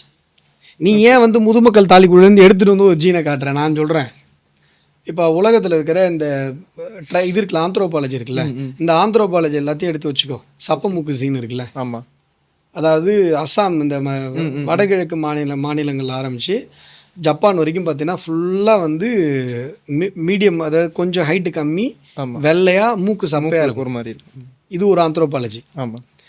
காஷ்மீர்லேருந்து ஆரம்பித்து அப்படியே ஐரோப்பா வரைக்கும் 6 அடி 6 அடி 7 அடி வெள்ளையாக இருக்கிற ஆந்த்ரோபாலஜி. ஆமாம். இந்த பக்கம் உத்தரப்பிரதேசத்துலேருந்து அப்படியே கீழே தமிழ்நாடு வரைக்கும் வந்தோன்னா 5.5 அடி கருப்பு, ஓரளவு மாநிறம். ஆமாம். இது நான் சொல்கிறது இங்கே உருவாச்சு, அங்கே போச்சு. ஓகே, இப்போ ஜப்பானில் உருவாகி அஸ்ஸாம் வரைக்கும் வரல. ஓகே, அஸ்ஸாமில் உருவாகி சைனாவிலேருந்து அப்படியே ஜப்பான் வரைக்கும் போச்சு. Okay, out of India theory. Out of India theory காஷ்மீர்லேருந்து கிளம்பி ஐரோப்பா வரைக்கும் போச்சு. இந்த தியரி நீங்கள் தான் ஃபஸ்ட்டு எடுத்து வைக்கிறீங்களா இல்லை இதுக்கு முன்னாடி? நான் யோசிச்சது. ஓகே, தெரில, வேறு யாராவது யோசிச்சிருக்காங்களான்னு எனக்கு தெரியல. Okay, but out of India தியரின்றது இப்போ என்ன போல இருக்கிறவங்க நிறைய பேர் பேசிட்டு தான் இருக்கிறோம், அதை வந்து நிரூபிச்சுட்டு தான் இருக்கிறோம். ஓகே, பட் இந்த தியரி என்ன ஒரு நான் சொல்கிற லாஜிக் என்னென்னா, பொதுவாக ஒரு நாட்டுக்காரன் என்ன பண்ணுவான், இப்போ தமிழ் மூத்த மொழியா தெலுங்கு மூத்த மொழியான்னு பேசுகிறோம். தமிழர்கள் எல்லாம் என்ன சொல்கிறோம், ஏங்க தமிழ் தாங்க மூத்த மொழி. ஆமாம், எங்ககிட்ட உண்மையும் அதுதான், தமிழ் தான் மூத்த மொழி. ஆனால் தெலுங்குக்காரங்க போய் சண்டை போடுறாங்க, அதெல்லாம் கிடையாதுங்க தெலுங்கு தாங்க மூத்த மொழி. ஏன்னா மலையாளம் தாங்க மூத்த. ஏங்க என்னங்க மலையாளம் மூத்த மொழி, சேரநாடு தாங்க மலையாளம், தமிழ் தாங்க இப்போ வரைக்கும். அதெல்லாம் கிடையாதுங்க, மலையாளம் தாங்க மூத்த மொழி. பொதுவாக எவனும் ஒருத்தனும் தான் சார்ந்த விஷயத்தை தான் மூத்தது பழமையானதுன்னு பேசுவான். ஆமாம். இங்கே மட்டும்தான் இந்த மாதிரி பைத்தியங்கள்லாம் இருக்குது. ஆப்பிரிக்கா இது எல்லா தத்துவத்துலேயும் இந்த மாதிரி பைத்தியங்கள் இருக்குது. என்கிட்டே வந்து இந்திய தத்துவம் சார்ந்தவங்களே அதெல்லாம் இல்லை ஜி, ஆப்பிரிக்காவில் தான் மனுஷன் இந்தியாவுக்குள்ள எவன்டா சொன்னான் உனக்கு, அது ஒரு வெளிநாட்டுக்கார சயின்டிஸ்ட் வந்து எடுத்து பார்த்தீங்களா அந்த ரிப்போர்ட்டை நீங்கள்? எந்தெந்த இடத்துல இந்த ஜீனில் ஒற்றுமைலாம் இருந்ததுன்னு பார்த்தீங்களா? சரி, ஒருவேளை ஜீனுக்குள்ளே ஒற்றுமை இருக்குன்னா கூட ஏன் இங்கேருந்து அங்கே போயிருக்கூடாதுன்ற ஆர்கியூமெண்ட்டை நீங்கள் வைக்க மாட்டீங்க? ஏன் இங்கே மட்டும் அந்த மாதிரி மற்ற விஷயத்தையும் நம்பி மெக்கால எஜுகேஷனு. ஓகே, அதனால தான் விஜய் கூட வந்திருப்பாரோ. நீ விஜய்க்குள்ளே வர, நான் விஜய்க்கு தனியாக வரேன். மெக்கால எஜுகேஷனு இது இப்போ இருக்கிற பிரச்சனை, இது பெரிய பிரச்சனை. ஓகே, அப்போது அச்சில் இருப்பது தான் அறிவுன்னு ஒரு தலைமுறையை உருவாக்கிட்டாங்க டில் 90 கிட்ஸ் வரைக்கும். ஓகே, இதுக்கு அப்புறம் பார்த்தீங்கன்னா மீடியா இருக்குல்ல, மீடியா பொது புத்தி இவங்கெல்லாம் என்ன சொல்கிறாங்களோ அதுதான் உண்மைன்னா உண்மை, பொய்னா பொய். ஓகே, நான் லா காலேஜ் படிக்கும் போதெல்லாம் மாமா கேண்டீனில் உட்காந்து பேசும்போது ஒருத்தன் இருப்பான், அந்த கழுகாரெலாம் இருக்குல்ல, கழுகாரு சுவாமி வம்பானந்தா இதெல்லாம் பேசுவான். அவனா சிந்திச்ச மாதிரியே பேசுவான். அது அப்படிப்பா அந்த கட்சிப்பா அங்கே உட்காந்து பேசுனாங்களாம், இது இப்படி ஆச்சான் அப்படி ஆச்சான்னு. ஆக்சுவலாக என்னென்னா அந்த வர்ற கருத்தை இவன் சிந்திச்ச மாதிரியே பேசுவான். ஓகே, பத்திரிகைகள் வந்து இன்ஃப்ளூயன்ஸ் பண்ணும். ஆமாம், அவங்கெல்லாம் சேர்ந்து ஒரு விஷயம் முடிவு பண்ணிட்டாங்கன்னா அதுதான் அந்த அச்சில் இருப்பது தான் அறிவுன்றதோட தொடர்ச்சி தான் அது. ஓகே, இப்போ என்ன நடக்குது, நாம் வந்து சர்வசாதாரணமாக ஒவ்வொரு மனுஷனும் 5 மணி நேரம் சோஷியல் மீடியாவுக்கு ஸ்பெண்ட் பண்ணுறாங்க. ஆமாம், சர்வசாதாரணமாக 5 மணி நேரன்றது மிகப்பெரிய டைமு. நம்ம என்னென்னா 5 மணி நேரம்லாம் நான் ஸ்பெண்ட் பண்ணவே இல்லைங்களே அப்படின்னு நம்ம யோசிக்கலாம். நாம் என்ன பண்ணுவோம்னா ஒரு 5 நிமிஷமாக யூஸ் பண்ணுவோம், 5 நிமிஷம் வச்சுருவோம், அப்புறம் 10 நிமிஷம் அப்படி கணக்கு போனோம்னா 5 மணி நேரத்துக்கு மேலே வரும். கரெக்ட், 24 மணி நேரத்தில் நிறைய வரும். இப்போ நேச்சுரலாகவே ஒரு காலேஜ் படிக்கிற பசங்களுக்கு, இப்போ என் பீரியடில் நான் காலேஜ் படித்த டைமில் இந்த மாதிரி சோஷியல் மீடியாலாம் ஆர்குட் தான் எங்களுக்குலாம். ஆர்குட் கூட நான் லா காலேஜ் தேர்ட் இயர் படிக்கும் போது என்னமோ வந்துச்சு. ஓகே, அதுவும் ஆர்குட்லாம் பயங்கர ட்ரௌசியாக இருக்கும். நீங்களாம் பார்த்தீங்கன்னா இதெல்லாமா யூஸ் பண்ணீங்கன்னு கேட்டிருப்பீங்க. அதுதான் எங்களுக்குலாம் இருந்துச்சு. அப்போ கூட பார்த்தோன்னா ஆண்ட்ராய்டுன்னு ஒரு ஃபோனே கிடையாது. ஃபர்ஸ்ட் ஆஃப் ஆல் ஆமாம், நாங்கள் கம்ப்யூட்டரில் போய் ஆர்குட் யூஸ் பண்ணுவோம். ஓகே, கம்ப்யூட்டர்னால் நாங்கள் தனியாக போகணும். ஒன்று நான் வீட்டில் கம்ப்யூட்டர் வச்சுருக்கணும், இல்லைனா போய் ப்ரௌசிங் சென்டரில் போய் உட்காந்து ஆர்குட்டில் போய் ஒரு ஃபோட்டோவை போடணும். ஓகே, இவ்வளோ. இப்போ என்னென்னா எல்லார் கையிலையும் ஆண்ட்ராய்டு. 2008 2009 அப்புறம் ஆண்ட்ராய்டு வந்துடுது.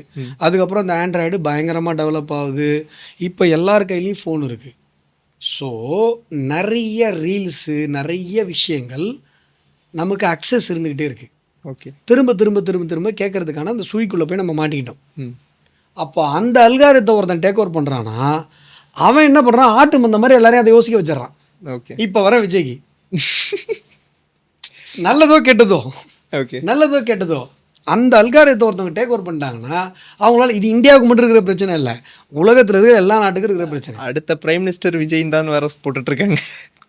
அதெல்லாத்தோட கொடுமை என்னென்னா, தமிழ்நாட்டில் ப்ரைவேட் ஹாஸ்பிட்டல்ஸில் யாராவது செத்து போயிட்டா அந்த ஹாஸ்பிட்டல் பில்லை வந்து கட்ட வேண்டிய அவசியம் இல்லைன்னு விஜய் வந்து சட்டம் போட்டதா. ஆமாம், மும்பையில், டெல்லியில், ஹிந்தி ஸ்பீக்கிங் ஸ்டேட்லலாம் புரளி கிளப்பிட்டுருக்காங்க. ஆமாம். இப்போ என்னடா இப்படி இல்லாமல் பண்ணுவானுங்க, பண்ணுறாங்க. அவன் வந்து நம்மகிட்ட ஃபோன் பண்ணி கேட்க போகிறான், ஹலோ ரஜத், இந்த மாதிரி உங்கள் ஊரில் சட்டம் போட்டிருக்காம எந்த ஹிந்திக்காரனும் உன்ட்ட கேட்க போகிறதில்ல. அவன் ரீல்ஸை பார்த்து நம்பிட்டு ஸ்வைப் பண்ணிட்டு போயிட்டே இருக்க போகிறான். ஆமாம். அதுக்கப்புறம் வந்து பார்த்தீங்கன்னா அந்த பெண் குழந்தைய இது பண்ணாங்கல்ல, நாசம் பண்ணி கொலை பண்ணாங்கல்ல, அப்போ ஒரு ஐஜி வந்து சிரிச்சிட்டு இருந்தாங்க தெரியுமா ஒரு. ஆமாம். அது வந்து ரொம்ப இரிட்டேஷனாக இருந்தது. அந்த ஆக்சுவலாக அவங்க மேலே எந்த நடவடிக்கையும் எடுக்கல. அவங்களாம் டிஸ்மிஸ் பண்ணுறதா ரீல்ஸ் போடுறாங்க ஹிந்தியில். ஓகே, பார்த்தீங்களா விஜய் சிரிச்ச உடனே சக்கா சக்கா, அவனும் ஓ தளபதி விஜய் அப்படின்னு. டேய் என்ன ஒரு ரீல்ஸ்லே. அதாவது என்னென்னா, இது வந்து ஜென்சி தலைமுறையின மேலே இருக்க பிரச்சனை இல்லை, இந்த பிரச்சனை எல்லா தலைமுறைக்கும் இருந்தது. அப்போ மீடியம் இவ்வளோ பவர்ஃபுல்லாக இல்லை. ஓகே, முன்னாடி பத்திரிக்கை நினச்சா ஒரு விஷயத்தை ட்ரெண்ட் செட் பண்ண முடிஞ்சுது. டெக்ஸ்ட் புக் நினச்சா ஒரு விஷயத்த டெக்ஸ்ட் புக்கை ஒரு தவறான ஒரு லாபி கையில் எடுக்கும்போது அதை பண்ண முடிஞ்சுது. டெக்ஸ்ட் புக்கை கையில் எடுத்ததுனால தான் இன்றைக்கி வரைக்கும் இந்திரா காங்கிரஸ் இந்திய தேசிய காங்கிரஸ் நம்பிட்டு இருக்காங்க. எமர்ஜென்சின்னு ஒன்று நடந்ததே தெரியாமல் இருக்காங்க. இப்போ அதை ஆட் பண்ணிட்டாங்க. இப்போ தான் ஆட் பண்ணாங்க. 1975 அவ்வளோ பெரிய ஒரு கொடுமை நடந்தது. சாதாரணமாக ரயில்வே ஸ்டேஷனில் படுத்துட்டு இருக்கோம்னா எடுத்துகிட்டு போய் ஆப்ரேஷன் பண்ணி இம்போர்ட் ஆகினாங்களே. எந்த நாட்டில் நடந்தது இந்த கொடுமை? வெள்ளைக்காரன் கூட பண்ணல. வெள்ளைக்காரன் கூட பண்ணாதெல்லாம் அந்த இந்திரா பண்ணிச்சு. யாருக்கும் தெரியாது. பிகாஸ் சிலபஸில் வரல.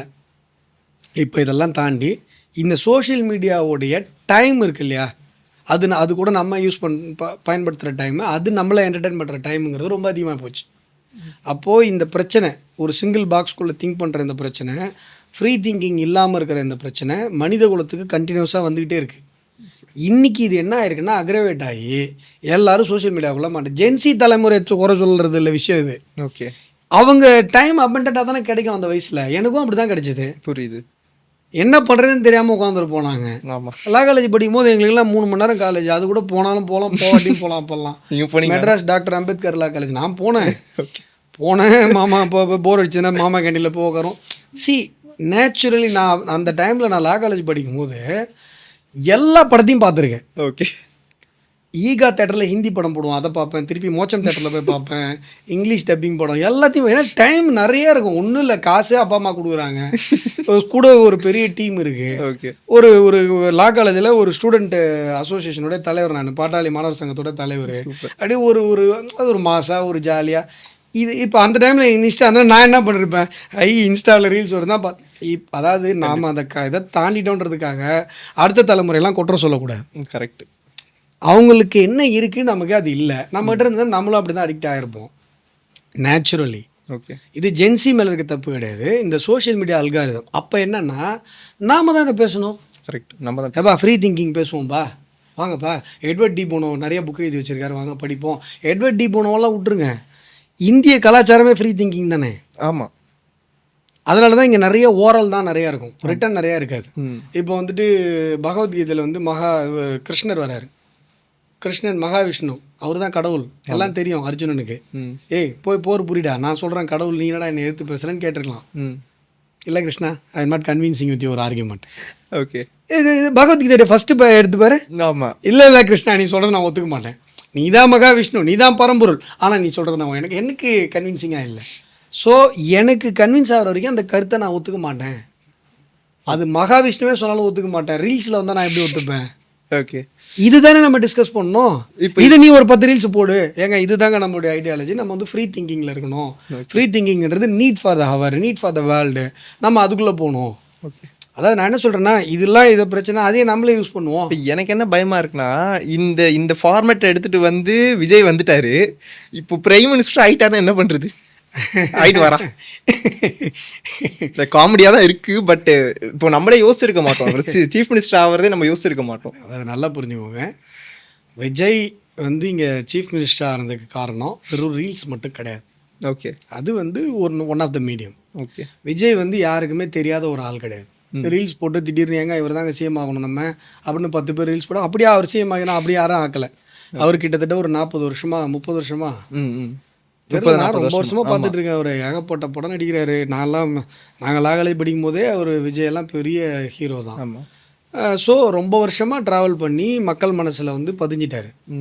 அது வந்து சைக்காலஜிக்கலாக பார்த்தீங்கன்னா, ஒரு படத்தில் தம்பி கேரக்டர் பெருசாக பண்ணியிருப்பாரு, இன்னொரு இடத்துல அண்ணன் பண்ணியிருப்பாரு, இன்னொரு இடத்துல தாத்தா பண்ணியிருப்பார். தாத்தா பண்ணலன்னு நினைக்கிறேன், சித்தப்பா பெரியப்பா ஏதோ ஒன்று. ஓகே, ஸோ அது சைக்காலஜிக்கலாக எமோஷ்னல் ட்ரிவன்றதுனால நம்ம என்ன பண்ணியிருப்போம், அதில் மைண்ட் செட் ஆகிருப்போம். பொதுவாகவே ஹீரோ கதாபாத்திரம் வரும்போது நம்ம என்ன பண்ணியிருப்போம்னா அதோட ட்ராவல் பண்ணி. இப்போ உனக்கு என்ன வயசு? எனக்கு 21 ஆகும். 21. புலி படம் வந்தப்போ 2015 என்ன வயசு? ஒரு 2016 நான் ஒரு 16 வயசு. 15 என்ன கணக்கு பண்ற நீ? 21 10 வருஷத்துக்கு முன்னாடி 11 தானடா? 10-11 தானே? ஆமா 11. சாரி 10-11 வயசு குட்டி குசுமா. ஆமா, புலின்னு ஒரு படம் வருது. குழந்தைங்க எல்லாருக்கும் பிடிச்ச படமா இல்லையா அது? கரெக்ட். நான்லாம் அப்போ காலேஜ் படிச்சுட்டு, காலேஜ் ஆச்சு 2009 காலேஜ் முடிச்சுட்டேன். Practice, advocate practice. 2015 எனக்கு அந்த படத்தெல்லாம் பார்க்கும்போது, ஏடா ஒரு டாப் லெவல் மார்க்கெட்டில் இருக்கிற ஒரு ஹீரோ இது மாதிரி ஒரு காமிக் கதாபாத்திரத்தை எதுக்கு பண்ணுறாப்புல? ரொம்ப சில்லித்தனமாக இருக்கே அப்படின்னு தான் தோணுச்சு. ம் 2010 ஒரு நல்ல ப்ராக்டிஸில் இருக்கிற ஒரு அட்வொகேட் நான். ம் ம் ம் இப்போ பாலிடிக்ஸ்லேயே பீக்கில் இருக்கேன் நான். அப்போல்லாம் கருணாநிதி என் பேரை மென்ஷன் பண்ணி முரசொல்ல அறிக்கை விட்ட டைம் அது. ஓ புலி படம் வந்தப்போ 2015. ஓகே ஓகே எனக்கு பார்க்கும்போது ரொம்ப சைல்டிஷாக தெரிஞ்சுது. ஓகே என்னாச்சு இந்த விஜய்க்கு ஒரு நல்லா கமர்ஷியல் படமாக பண்ணிட்டு திடீர்னு இப்படி ஒரு குட்டி குசுமா படம் எடுக்கிறாப்புலையான்னு. ம் ஆனால் என்ன பிளான் அப்படின்னா, அன்னைக்கு புலி படம் பார்த்து விஜய் ஃபேனாக மாறிருப்பாங்கல்ல 8 வயசு 10 வயசு உன் வயசு பசங்க. ஆமாம் இப்போ உங்களுக்கு ஓட்டு போடுற வயசு வந்துருச்சுல்ல. கரெக்ட். நீங்கள் அப்போ விஜய் ஃபேனாக கமிட் ஆகிருந்தீங்கன்னா அடுத்து வந்த எல்லா விஜய் படமும் பார்த்துருப்பீங்கல்ல. ம் ம் ம் அந்த டைமில் அந்த மாதிரி ஒரு காமிக்கல் படமே தமிழ் சினிமாவில் கிடையாது. ஆமாம் ஆனால் படம் ஃப்ளாப்பு. ஆனால் பிளானு குழந்தைங்க. கரெக்டாக வந்துருச்சு. அதுக்கப்புறம் எத்தனை தடவை டிவியில் போட்டோம் அந்த படத்தை. ஆமாம். அப்போ வந்து என்னென்னா அவங்கெல்லாம் ஓட்டர்ஸாக மாறுறாங்க. ம் ம் ம் ஸோ இது வந்து வெறும் இன்ஸ்டாகிராம் ரீல் கிடையாது. இது ஒரு 10-12 வருஷம் இது ஒரு தொலைநோக்கு திட்டம் இது. ஆமாம். அதனால் இதுக்கும் அதுக்கும் முடிச்சு போட வேண்டிய அவசியம் இல்லை. அதுக்காக சொல்கிறேன். ஒன்று. ரெண்டாவது, திமுக மேலேருந்து வெறுப்பு. ம் ம் இது ஏடிஎம்கேவும் வேணாம் டிஎம்கேவும் வேணாங்கிறது long term conversation of Tamil community. ஆமாம். தமிழ்நாட்டில் கிட்டத்தட்ட ஒரு 15-20 வருடமாக இந்த டிஸ்கஷன் போயிட்டுருக்கு. அதுதான் reason for Vijayakanth rice. Vijayakanth வர்றப்போ அவ்வளோ பெரிய ஒரு சப்போர்ட் ஏன் கிடச்சிதுன்னா, டிஎம்கே வேணாம் ஏடிஎம்கே வேணான்ற மனநிலையில் மக்கள் இருந்தாங்க. ஓகே. அதை எடுத்துக்கக்கூடிய அளவுக்கு பவர்ஃபுல்லான ஆளுங்க இல்லை. அதுக்கப்புறம் ஜெயலலிதா அம்மையார் மறைஞ்சிட்டாங்க. அப்புறம் கருணாநிதி மறைஞ்சிட்டாரு. ஸோ அந்த வேக்கம் வந்து பெருசாகிட்டே போயிட்டுருக்கு. ம் ம் இவங்க இருந்த வரைக்கும் கூட அந்த வேக்கம் பெருசாக இல்லை. ஓகே. அவங்க இருந்தப்பே வாய்ஸ் இருந்தது, பட் வேக்கம் பெருசாக இல்லை. ஓகே. அதுக்கப்புறம் இவங்கெல்லாம் மறைஞ்சதுக்கப்புறம் திருப்பு அந்த வேக்கம் பெருசாக வந்துகிட்டே இருக்குது. லீடர் இல்லை, ம் ம் லீடரே இல்லை. இவர் அது ஒரு 10-15 வருஷமாக ஒரு டைம் டு லீடுன்னு சொல்லி ஒரு படத்தில் போட்டார், தலைவா அப்படின்றது. அந்த படத்தில் இவர் தலைவனே கிடையாது. First of all rowdy. ஆமாம். அவங்க அப்பா ரவுடியாக இருப்பார். ஆமாம். இவர் ஏதோ லண்டனில் டான்ஸ் மாஸ்டராக இருப்பார். வந்துட்டு இவர் வந்து அது ஏதோ டேக் ஓவர். அந்த படம் நான் ஃபுல்லாக பார்க்கல. அப்போக்கப்போ எனக்கே மறந்துருச்சு. அதுக்கப்புறம் ரிசர்ச் பண்ண ஆர்என்டி பண்ண. Actually Rajini fan. இல்லை நான் யார் ஃபேனும் இல்லை, பட் ஆர்என்டி பண்ணேன். ஓகே. இது அந்த படத்தை ரவுடி படத்துக்கும் தலைவான் டைட்டில் வச்சது சம்மந்தமே இல்லை. ஆமாம். டைம் டு லீடுன்னு கீழே போட வேண்டிய அவசியமும் இல்லை. ஸோ இவர் அதெல்லாம் பிளான் பண்ணி தான் ஒன்று ஒன்றா பண்ணியிருக்காரு. வேறு கை கட்டி வேற தெரியல நம்ம. அது அடி வாங்கினதுக்கப்புறம் அது வேற. இந்த படத்தோடைய மேட்டர் சொல்கிறேன். அப்போ ஜெயலலிதா அம்மையார் வந்து ரொம்ப டார்ச்சர் பண்ணிட்டாங்க. இவர் கை கட்டின வீடியோ போட்டார். அதெல்லாமே எப்பயுமே ட்ரோல் மெட்டீரியலாக தான் இருக்குது. ஓகே. நான் எதுக்காக சொல்கிறேன்னா, இதெல்லாம் வந்து ஒன் ஃபைன் மார்னிங்கில் நம்ம நினச்ச மாதிரி இது 2 வருஷம் ஆரம்பித்து கட்சியில் இது நடக்கலை. பெரிய வேக்கம் இருந்தது, சினிமாவுடைய பிரபல்யம் இருந்தது. ஆல்ரெடி எல்லா வீடுகளுக்கும் அவங்களே சொன்ன மாதிரி போய் சேர்ந்துட்டாங்க. தவிரவும் இப்போ இருக்கிற ஜென்ரேஷன் மாதிரி இதுக்கு முன்னாடி எந்த ஜென்ரேஷனுமே இல்லை. கரெக்ட். வீட்டில் இருக்க குழந்தைங்க சொன்னாங்கன்னு ஓட்டு போட்டோன்னு சொல்கிறாங்க. ஆமாம். நாங்கள்லாம் சின்ன வயசில் இருக்கும்போது ஒரு சைக்கிளுக்கு இப்போ எங்கள் அப்பாட்ட அவ்வளோ சண்டை போட்டு வாங்கியிருக்கோம். சைக்கிள் கெஞ்சிருக்கோம், கூத்தாடி இருக்கோம், காலில் வந்து கதறிலாம் வாங்கியிருக்கோம் ஒரு சைக்கிள். ஆமாம். இன்றைக்கி வந்து பசங்க சொல்கிறாங்கன்னு ஓட்டு போட்டு வராங்க. ஸோ ஜென்ரேஷன் மாதிரி இருக்குது, இது நடந்திருக்கு. ஸோ இது தமிழ்நாட்டில் நடந்ததே பெரிய அதிசயம். ஓகே. அதுக்காக சொல்கிறேன், உன் பயத்துக்காக சொல்கிறேன். ஓகே. ஸோ இப்போ என்னென்னா, இப்போது நீங்கள் சொன்னீங்க இப்போ பிஜேபி எப்போ நான் ஒரு கேள்வி எடுத்து வைக்கிறேன். இப்போது பிஜேபி எப்போ தமிழ்நாட்டில் கவர்மெண்ட் ஃபார்ம் பண்ணுன்றதுக்கு நான் உங்களோட இன்டர்வியூஸில் பார்த்துருக்கேன், நிறைய இன்டர்வியூஸில் பார்த்துருக்கேன்.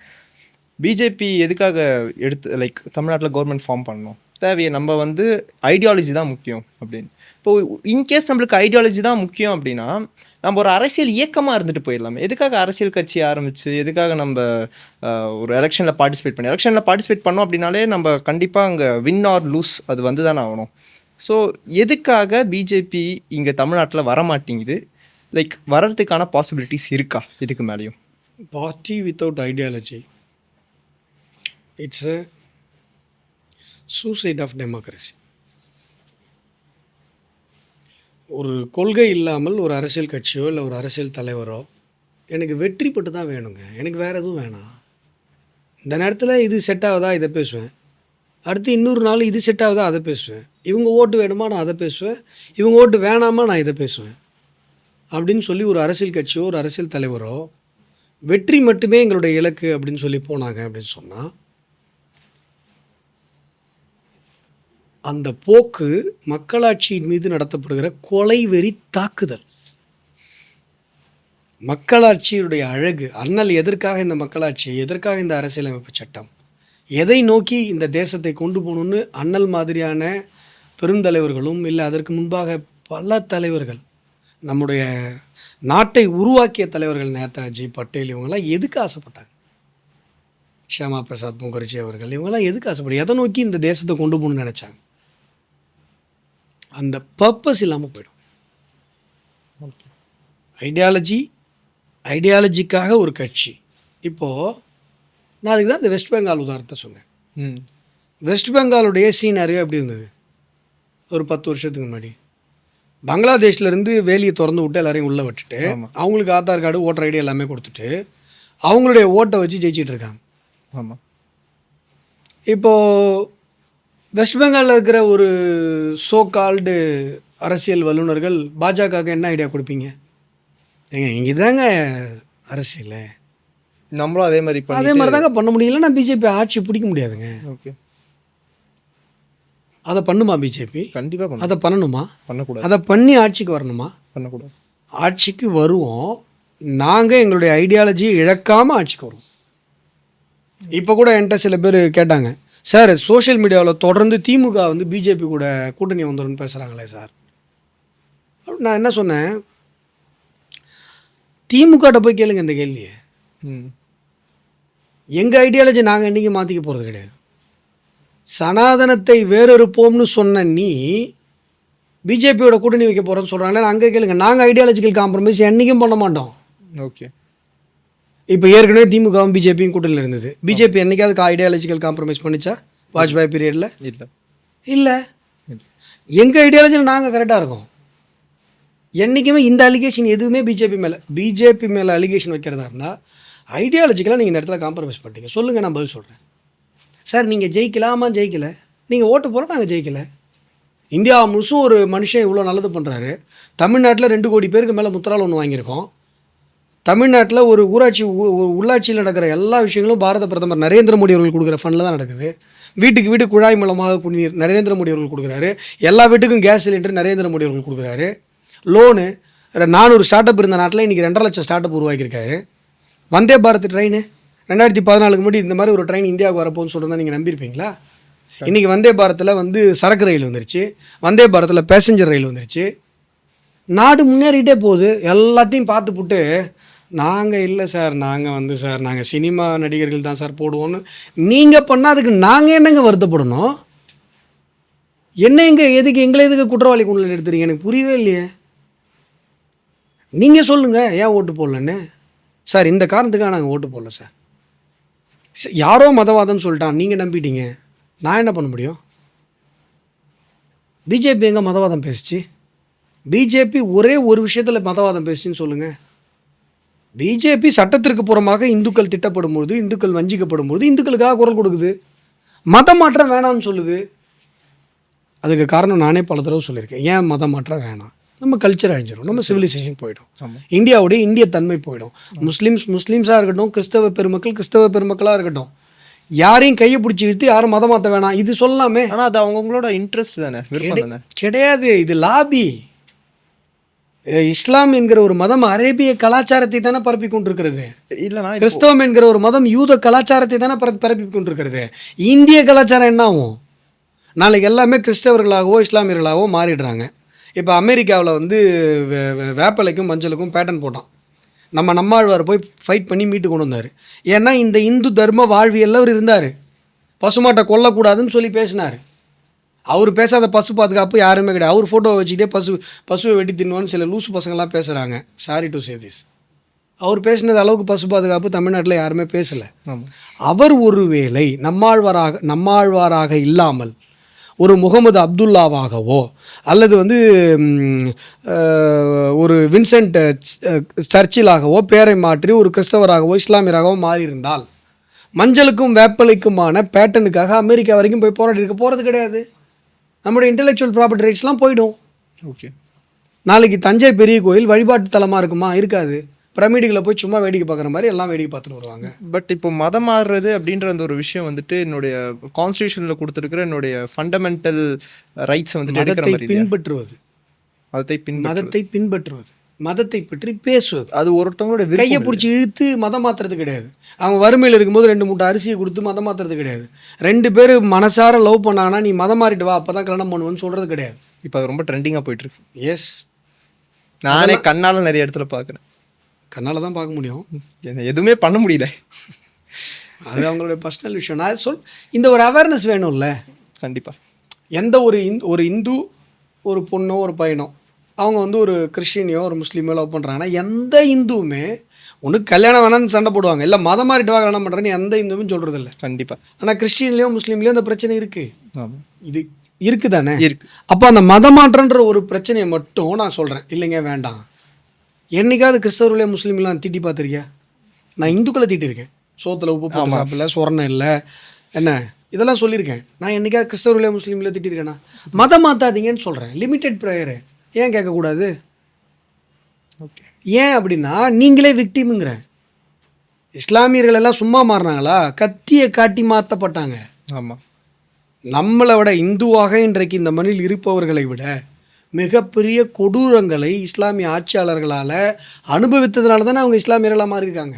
ஆமாம். மிகப்பெரிய பஞ்சங்களை உருவாக்கி அந்த பஞ்சத்தில் பசியில் அவங்களுடைய அந்த வறுமையை பயன்படுத்தி, இந்த பசியை பயன்படுத்தி, இந்த பட்டினியை பயன்படுத்தி தானே அவங்க கிறிஸ்தவர்களாக மாற்றப்பட்டார்கள். இப்போ நான் பிறந்த ஊர் புகைப்பட்டி, எங்கள் ஊர் இந்து ஊர், பக்கத்தில் இறையூர், அங்கே பஞ்சம் உருவாக்கப்பட்டிருக்கிறது. இல்லைன்னா ஏன் மாற போகிறாங்க? அவங்க குலதெய்வங்கள் இன்னும் அங்கே தான் இருக்குது. ஆனால் என்றைக்குமே கிறிஸ்தவனாக பிறந்தவங்க யாரும் மதம் மாற்றி நான் பார்த்ததில்லை. நான் கிறிஸ்தவ பள்ளியில் படிச்சிருக்கேன், கிறிஸ்தவர்கள் எனக்கு நிறைய ஃப்ரெண்ட்ஸ் இருக்காங்க.